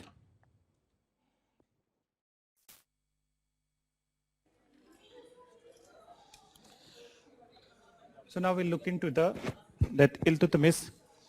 Now listen, that Iltutmish was considered as the real founder of the Delhi Sultanate. There are many reasons behind that why he was considered as the real founder, not the Kutubuddin Aibak.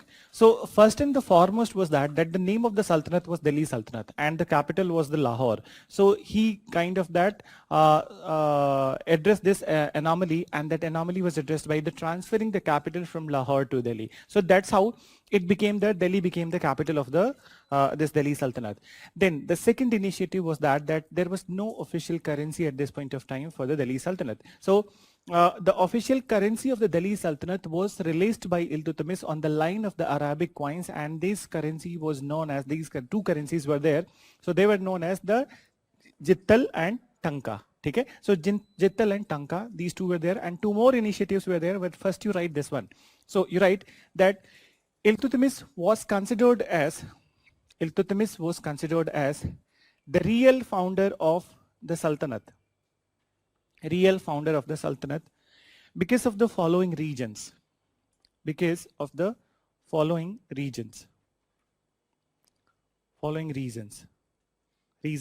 Then you write the first reason. He transferred the capital from Lahore to Delhi.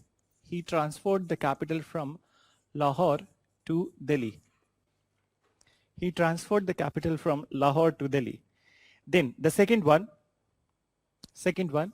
you write, first one, transfer the capital from Lahore to Delhi. Second, he released the official currency. Of Sultanate.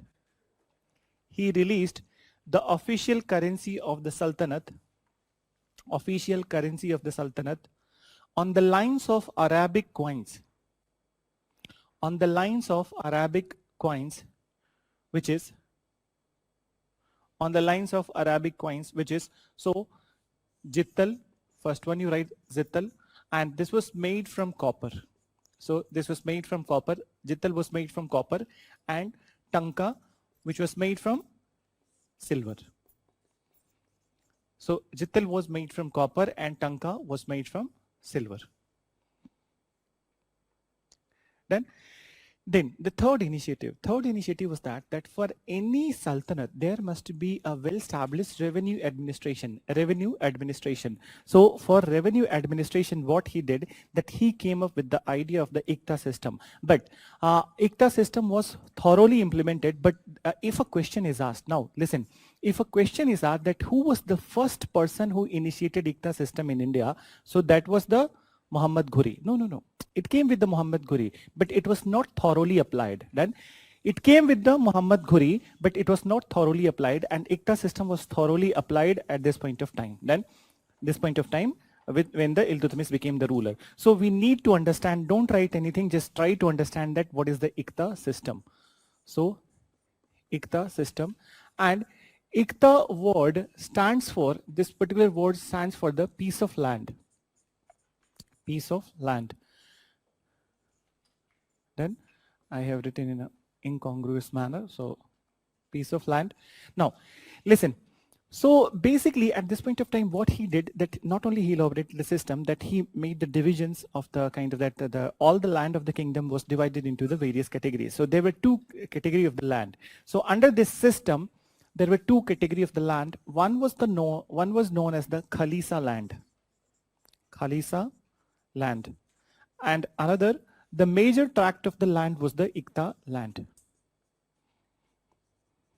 Now listen, what is this Khalisa land?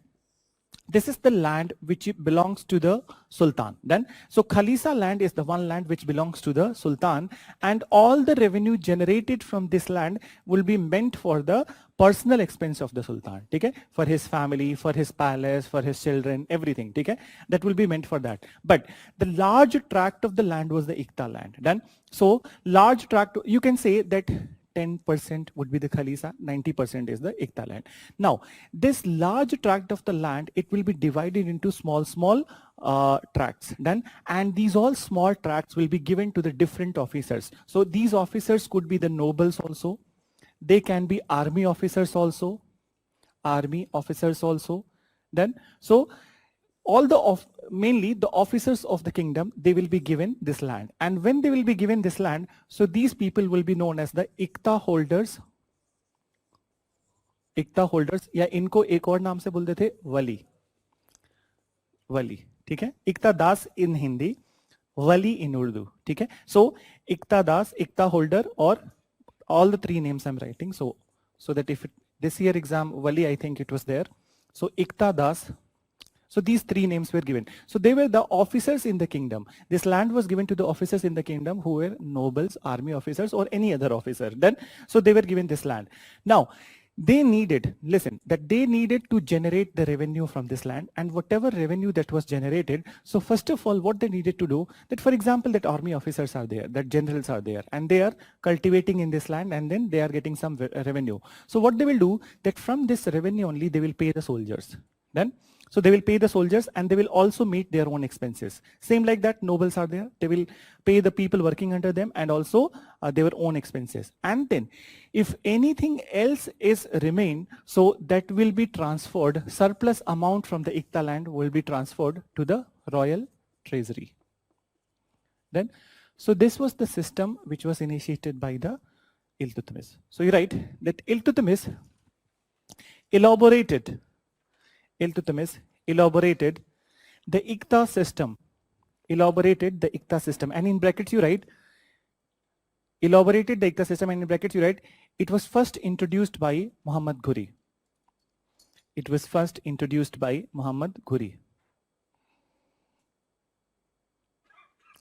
Elaborated the Ikta system, and it was first introduced by the Muhammad Ghori. Now you write about the system. So you write, under this system,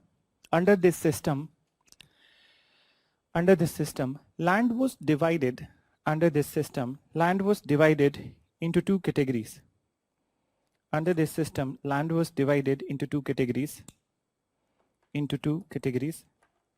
That is, so first you write Khalisa land.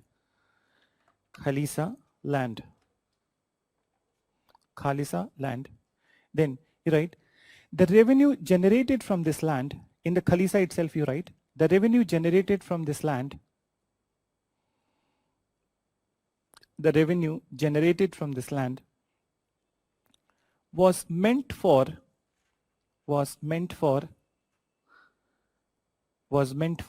personal expense of Sultan and his family. Was meant for personal expense of Sultan and his family. Personal expense of Sultan and his family.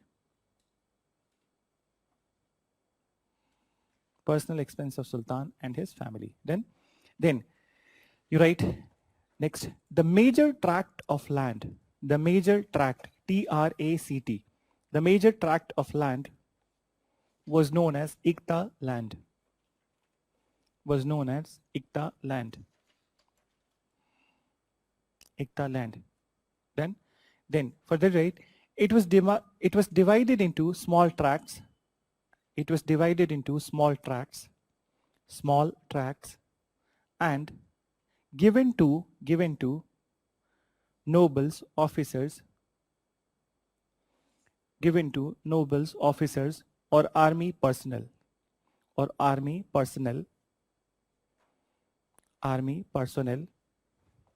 See, personnel is a different, not personal. This is personnel. Army personnels to generate revenue. Army personnels to generate revenue. Then from the revenue, they needed to pay. From the revenue, they needed to pay the people. From the revenue, they needed to pay the people working under them. The people working under them needed to pay the people working under them, and also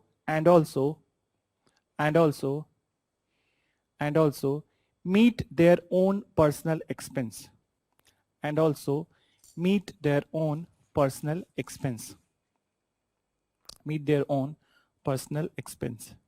So here the personal, not that personal, that other personal. Okay, so personal expense. Then further, what is left? So you write that the surplus amount from the Ikta land category, the surplus amount from the Ikta land category was supposed to be submitted. From the Ikta land category was supposed to be submitted into the royal treasury. Was supposed to be submitted into the royal treasury. Royal treasury. Then, so this is how it is there. Then, so this is about the Ikta system, which was kind of that revenue administration in the Delhi Sultanate, and which was initiated by the Iltutmish. Now, the last one, you listen.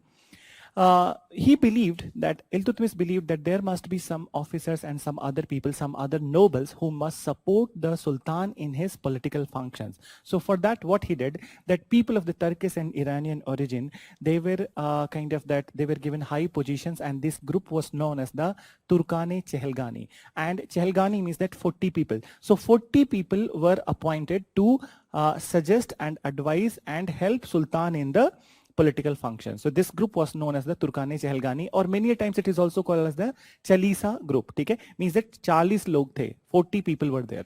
Now later on, what will happen, that this will be the most notorious group, and they will be the one who will be often hijacking the power in the kingdom, and they will become the king makers in the Delhi Sultanate. So we'll see that how they are going to kind of that do these all kind of things. So first you write that Iltutmish appointed a group of 40 nobles.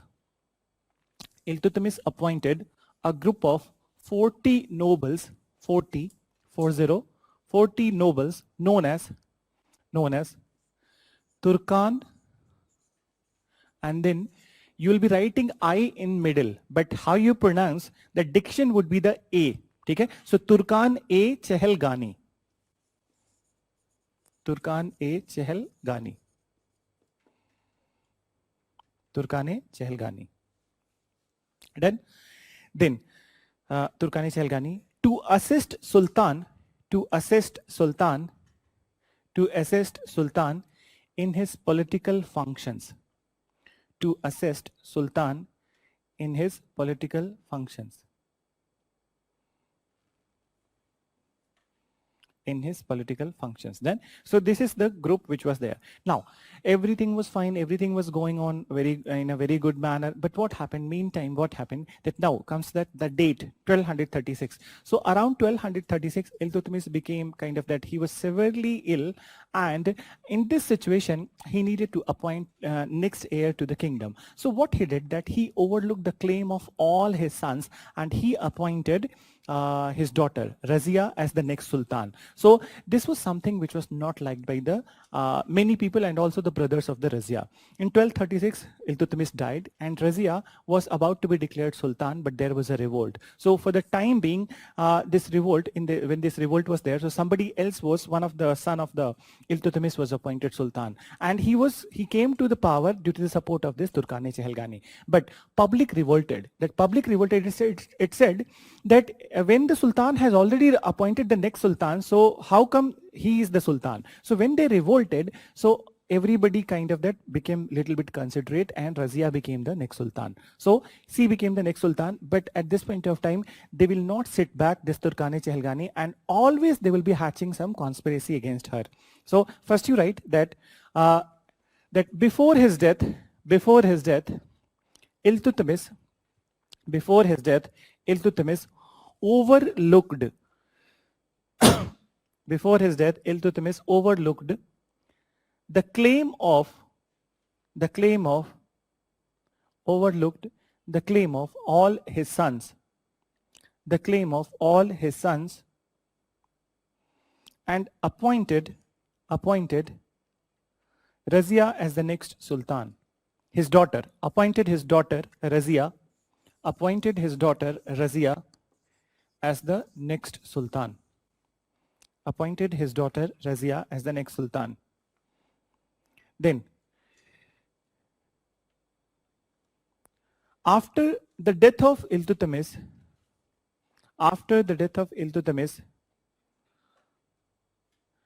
and some initial hiccups,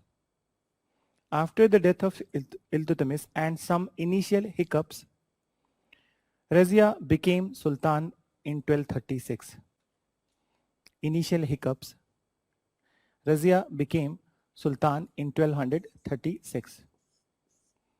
Then you write a little bit about the Razia, that he was, oh sorry, she was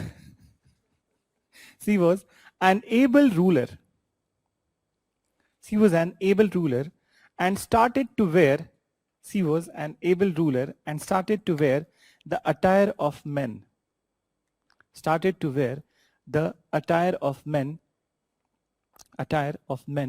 And discarded the parda system. So, So, how you will be writing parda? P-U-R-D-A-H, parda system. Discarded the parda system. Now listen. So when after that public revolt, when she was she was declared as the next sultan, so this Turkani Chehalgani, now they started to conspire against her. Now listen that one part of the story. So Razia, I said to you, she was an able sultan because of that one reason, that his father and his predecessors, they all were always of the view that the person who is going to be appointed on any high official position, they must be from the Iranian or the Turkish origin. Then, but what she did, that there was one person, and the name of the person was Yaqut. Yaqut was an Abyssinian, means an African. Okay? So he was an Abyssinian, or you can say African. So once what happened is that in some kind of war, Razia was saved by the Yaqut.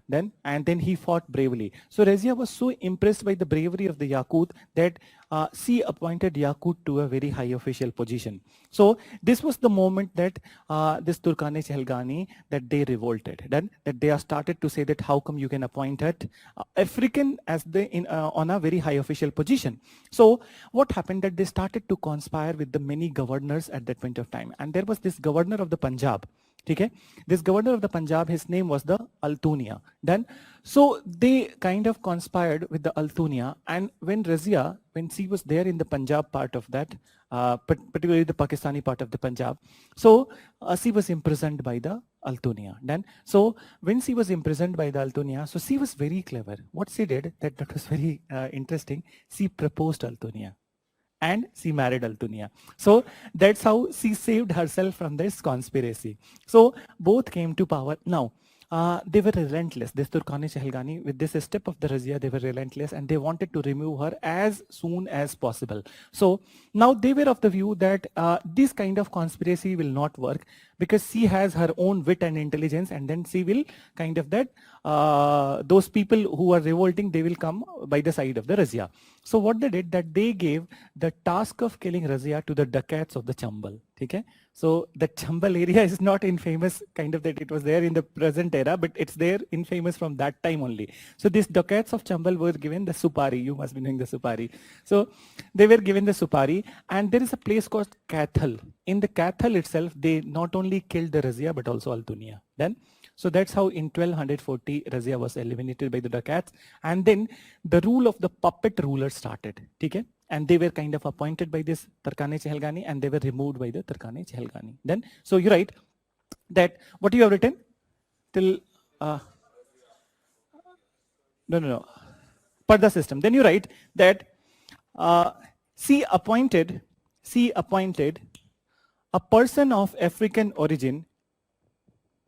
She appointed a person of African origin, Yakut, to a high official position. To a high official position. Yakut to a high official position. Then further you write, it was contested by and protested by. It was contested by and protested by the 40 nobles. The 40 nobles. 40 nobles. Full stop. As a result, the governor of Punjab, Altunia, imprisoned Razia. Altunia imprisoned Razia, but Razia proved to be very clever.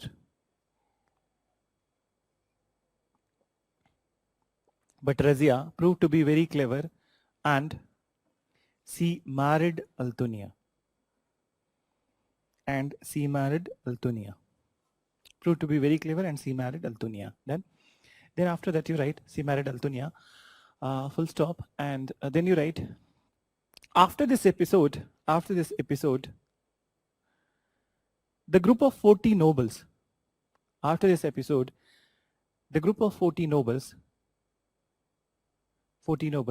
gave the task of killing Razia,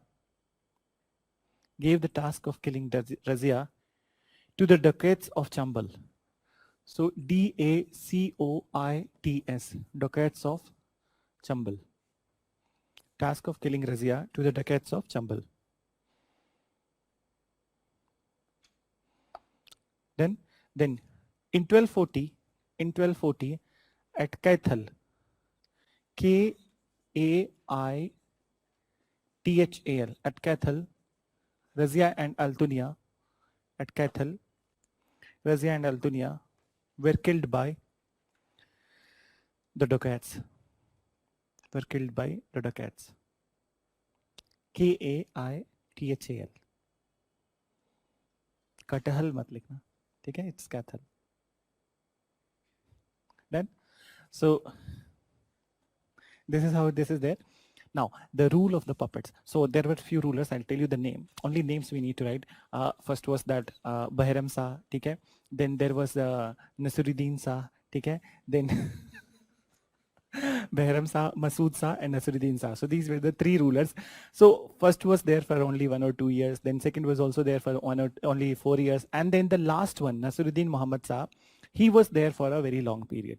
And at this point of time, one of the Turkani Chehalgani group noble, his name was the Balban. Okay? He became very powerful. Then, so we'll talk about him. So first you write that after the death of Razia, the 40 nobles became kingmakers. After the death of Razia, the 40 nobles became kingmakers. Then, initially they appointed Behram Shah. So I'm writing their names on board. So initially they appointed Behram Shah. And their years also I'm writing. So Behram Shah. And he was there from 1240 to 42. Then they appointed Masood Shah.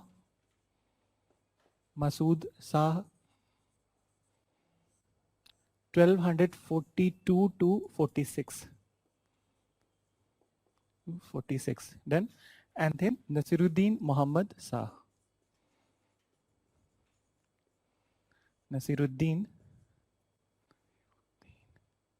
Muhammad Shah. So he's going to be there from 1246 to 65. Nasiruddin Muhammad Shah.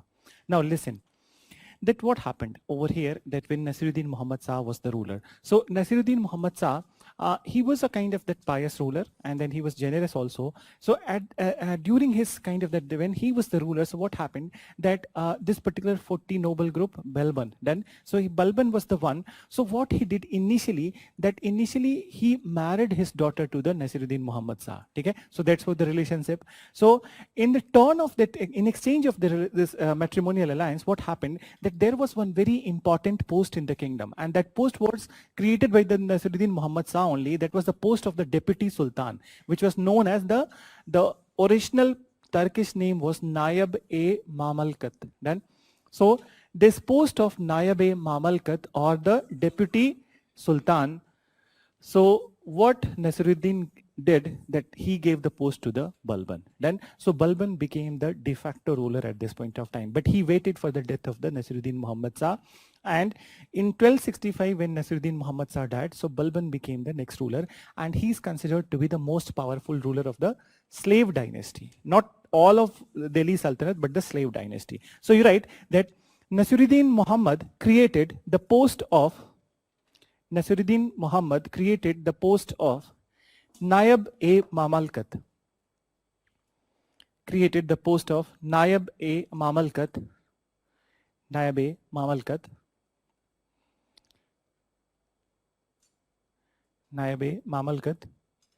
And also write in brackets deputy sultan. So deputy sultan.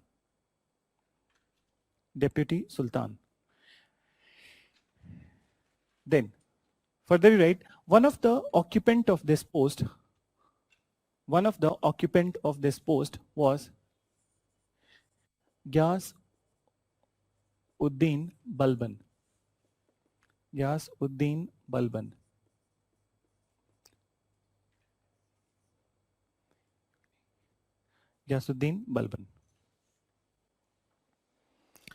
Then you write, in 1265, after the death of Nasiruddin, Balban became the next ruler. So this is the most interesting part of the slave dynasty. So now we'll talk about the Ghiyasuddin Balban, and you write his period 1265 to 1286. 1265 to 1286. 65 to 86. So how many years? 21 years.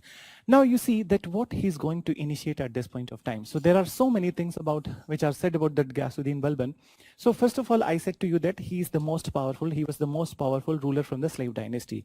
And how he was the most powerful? Because the very high level, you can say that the climax of the centralization happened at this point of time, which means that he assumed all the powers at this point of time. Done.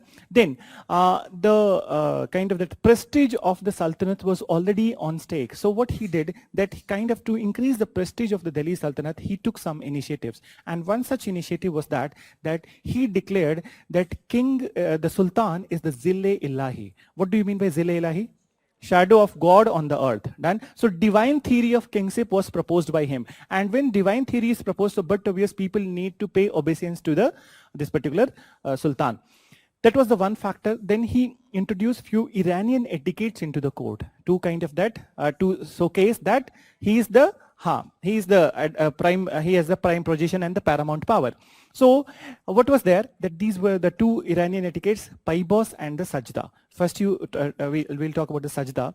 So what was Sajda? That whenever the Sultan is kind of there and then the people are coming to closer to Sultan, so they don't need to look into the eyes of the Sultan. You all must have seen that movie, that Dictator, okay? Aladdin, kind of that. So whoever sees in the eyes of the Sultan, he will be executed. So that was there. So they don't need to see in the eyes of the Sultan and they need to bow down. Done. So this way, and when Sultan says them to sit down, so then they can go, they can do that. So that was the sajda, that bowing down or prostration of the head before the Sultan.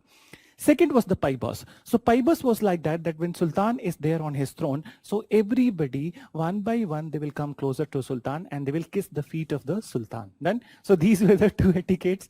Then he also introduced one Iranian festival in India, that is the Navroz. Then, so Navroz, that's a kind of a New Year festival of the Iranians, and that was introduced in the India. So this is there. Then few more things are there, but first you write. So Balban gave the divine theory of kingship. Balban gave the divine theory of kingship.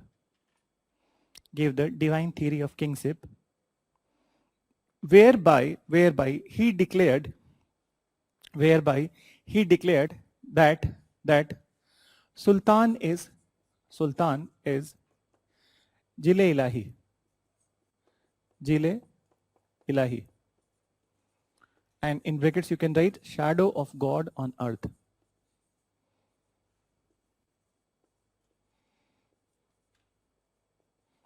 Shadow of God on earth. Jile Ilahi. Then further right, he also introduced few Iranian etiquettes.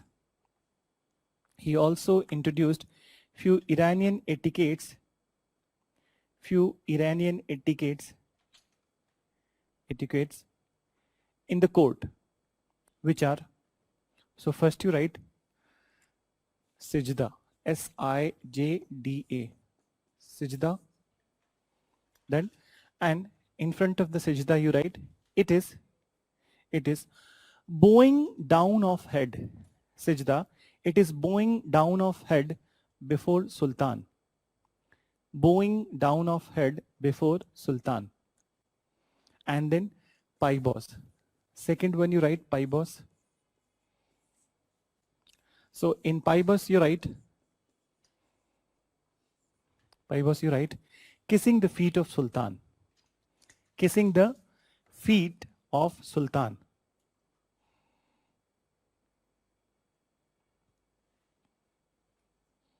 Kissing the feet of Sultan. Then further you write, after that you write, he also introduced Iranian New Year festival. Navroz.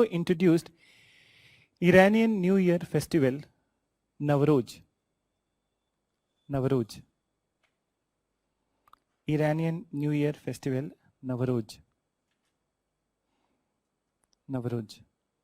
Then, now after this you listen, that this is the one part of the story. Another part of the story, that he himself was the part of the Turkane-Chehelgani, and he was very well aware of the notorious power, okay? The notorious power which was there with the Turkane-Chehelgani. So he actually very well, what he did, that he was knowing that till this Turkane-Chehelgani is there, they will intervene. So he abolished all the powers of the Turkane-Chehelgani, and this group was dismantled. Done. So जिससे खुद आया था उसी को खत्म कर दिया, ठीक है? So he would be the last one from the Turkane-Chehelgani. That was there. So you write that he abolished all the powers of he abolished all the powers of Turkane-Chehelgani. He abolished all the powers of Turkane-Chehelgani. Turkane-Chehelgani, and abolished the group. And dismantled the group. Not abolished भी लिख सकते हो, but dismantled ज़्यादा better होगा. Dismantled the group. Dismantled the group. Abolished all the powers of Turkane-Chehelgani and dismantled the group. Dismantled the group. This is the second initiative. Then now the next initiative, you listen, that next initiative was that all the powers were assumed by him and he needed a very strong military. So before creating strong military, I'll tell you that there was one thing, that he was always very pareshan, okay? Very pareshan, or what kind of that anxiety, because of that one kind of people. These people were the Mewati Rajputs, okay?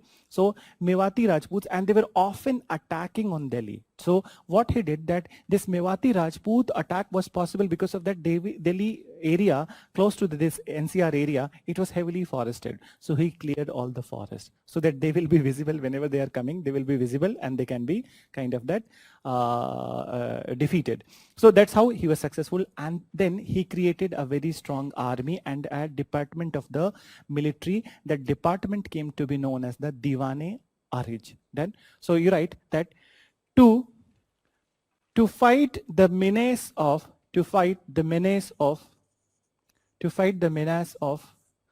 Mewati Rajputs, to fight the menace of Mewati, MEWATI, Mewati Rajputs, he ordered to clear all the forest around Delhi. All the forest around Delhi. All the forest around Delhi. Then this is one such thing. Then you write the next point, that for the first time, a separate department of military. For the first time, a separate department of military was created. Separate department of military was created, known as Diwane-Arij. Known as Diwane-Arij. Separate department of military was created, known as Diwane-Arij. Diwane-Arij. Then, so this is about that the initiatives of the Balban, that what he did at this point of time. Now listen, that at this point of time, what happened, that there was that in 1286 when he was about to die, so he kind of that what he did, that he invited one of his son, and his the name of the son was the Bughra Khan. You listen about that. So name of the son was the Bughra Khan, to come to this place and then assume the power. Then, but what happened, that Bughra Khan was in Bengal and he said that I will not come to Delhi. Then, and why he said this? So because he was knowing the condition in the Delhi, that he said that I am very much satisfied over there in the Bengal, Kolkata, so this area. And this is the same attitude that people of the Kolkata, they are not concerned, they are not that aspirational as for all India is considered. So they are very satisfied in their own area. So he was satisfied, and he said that if I come to Delhi, so it is very much possible that one of your general may kill me and then he will become the ruler. So I don't want to kind of that put my life in danger. So he didn't came, and then the other son of the this particular person, Kaikabad, he was kind of that declared as the next ruler. So in 1286 he died, and his son Kaikabad became the ruler. In 1290, one of the general, Jalaluddin Khilji, killed Kaikabad and became the next ruler. So the threat was very easily assessed by the other son, who was the Bughra Khan. Okay? So that's how he saved his life. But later on, his life is also in danger. Jalaluddin Khilji will go to Bengal and kill him. So now you write that after laying the strong foundation of Delhi Sultanate,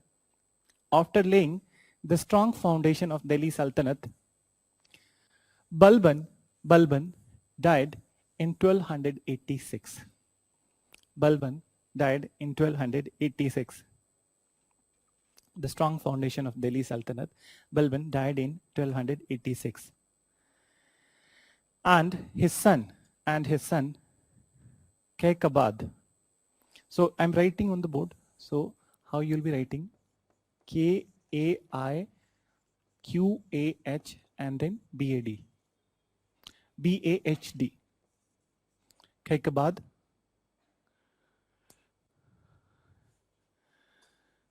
Kaikabad became next Sultan. So let me tell you something about the Jalaluddin Khilji. Before his death, listen about the Jalaluddin Khilji.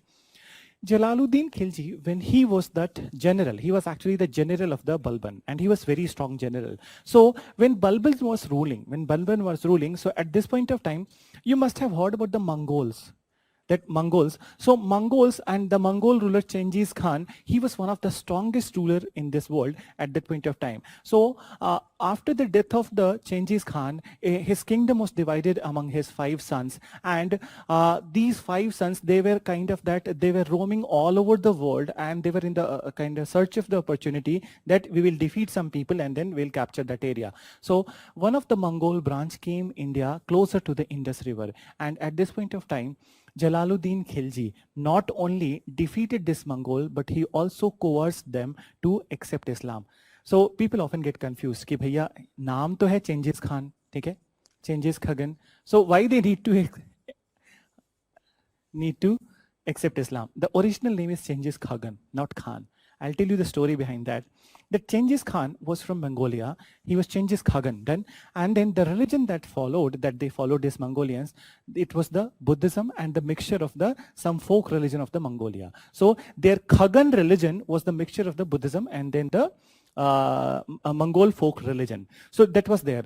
But when Genghis Khan started his campaign, so he won most of the territories in the Asia and also some territories closer to the Europe. So at this point of time, the Islamic world started to call him Khan. Okay? And why Islamic world started to call him Khan? Because the meaning of the Khan is the king of the kings. Okay? So king of the kings.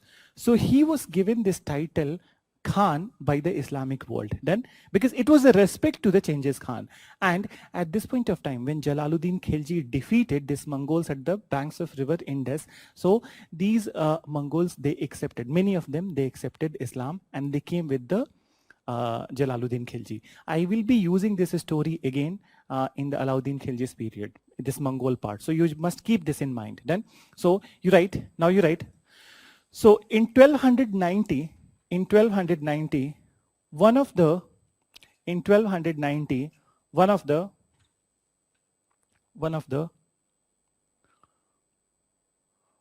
general of Balban, Jalaluddin Khilji,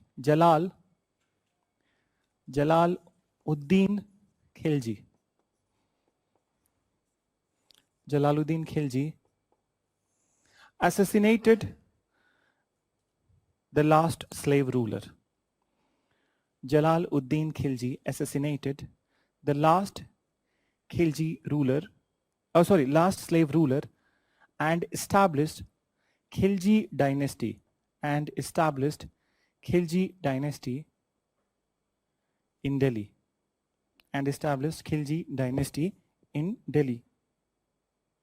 So you write the heading Khilji dynasty. Khilji dynasty. So here I'll tell you a few things related to the Khilji dynasty. So it was there from 1290 to 1320. Very elaborately we'll be doing the Alauddin Khilji tomorrow, but some stories you need to hear.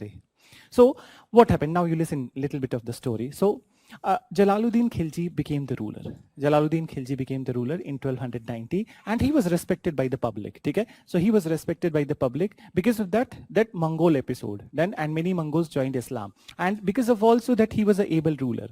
So this was all well. Then at this point of time, one of his nephew was the Alauddin Khilji, and Alauddin Khilji was very notorious. So Alauddin Khilji was given the territory of the Awadh. He was the governor of the Awadh, the present day Awadh which is there. So the Awadh. So he was stationed over there, and then he also married, Jalaluddin Khilji also married his daughter Meherunisa to the Alauddin Khilji. Then That is one part.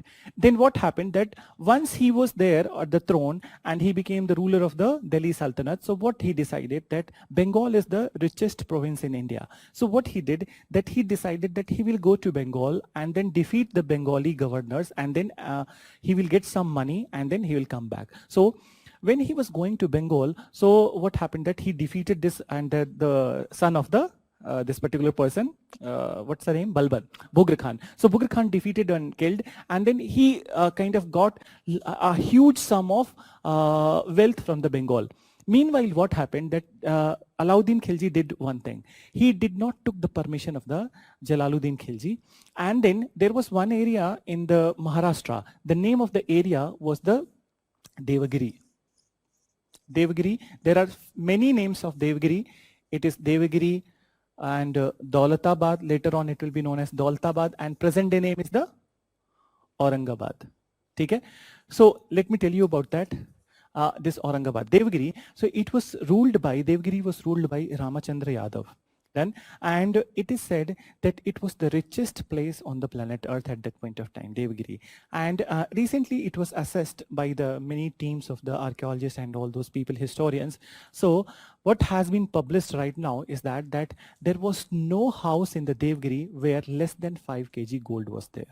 Then, so such was the kind of wealth which was there in the Devagiri. And people were living a very luxurious and then very safe life at that point of time. There was no threat, and then everybody was kind of that in a pleasant mood. And that's how Ramachandra Yadav forgot to spend on the military. Okay? He forgot to spend on the military. There was no military. And this particular information was utilized by Alauddin Khilji. He went to Devagiri and then he looted Devagiri. Then, so he looted Devagiri and he amassed hell lot of wealth from the Devagiri. Then he came back to Awadh. Now, this news reached to the Jalaluddin Khilji. So Jalaluddin Khilji was very unhappy over this incident. Then, so very unhappy over this incident, and then he was contemplating some kind of then action against the Alauddin Khilji. But he wanted to come back to Delhi and then take the decision. Meanwhile, what happened that Alauddin Khilji played a trick. Okay? So what trick he played? He wrote a letter to Jalaluddin Khilji, and Jalaluddin Khilji was still on the way to that. He was coming back from the Bengal to Delhi. So what was written in the letter? That in letter he wrote that, uncle, I'm very embarrassed with my own step that I did not took your permission, and my condition is like that if you do not pay a visit to my place, so I may commit suicide. Uncle ji became emotional. Then, despite all the intelligence and reason, he became emotional. And the mistake that he did, that he went to Awadh. While returning, he went to Awadh and he didn't went with his army. So on the other side of the river, army was stationed and he went inside that Awadh. So with 4 or 5 people only. And when he went to the gate of the Awadh, so he was stabbed by Alauddin Khilji, and then all the other people also stabbed Jalaluddin Khilji. And that's how Alauddin Khilji became the next ruler.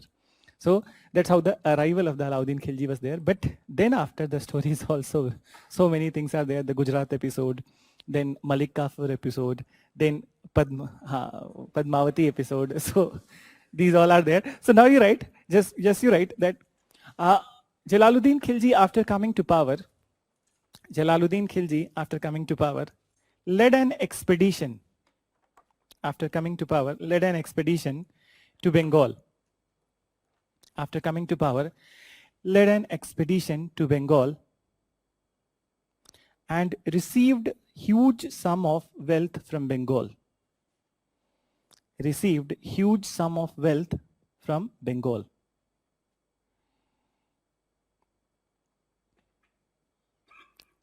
Then you write, while he was returning from Bengal, he was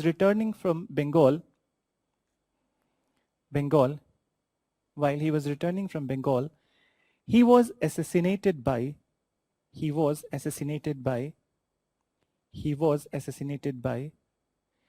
own nephew, Alauddin Khilji in Awadh. Alauddin Khilji in Awadh. So this incident happened in 1296. Done. And Alauddin Khilji was there till 1316. So incident happened in 1296. 1296. Then, so then you write, after this, Alauddin Khilji became the ruler of Delhi Sultanate. Became the ruler of Delhi Sultanate. Alauddin Khilji became the ruler of Delhi Sultanate. Delhi Sultanate. Done? So tomorrow we will start with the Alauddin Khilji. I'm stopping here only. Done? So tomorrow we'll start with the Alauddin Khilji, and the most interesting part, not just the Alauddin Khilji, most interesting part of the medieval history is the Muhammad bin Tughlaq. Okay? So we'll talk about him tomorrow. And then tomorrow we'll be able to finish each and everything. So I will just kind of request that some extra hours. Then some extra hours, that 30, near about 30 minutes. I think 30 minutes would be required. 30 more minutes would be required. Okay? Chalo. Thank you.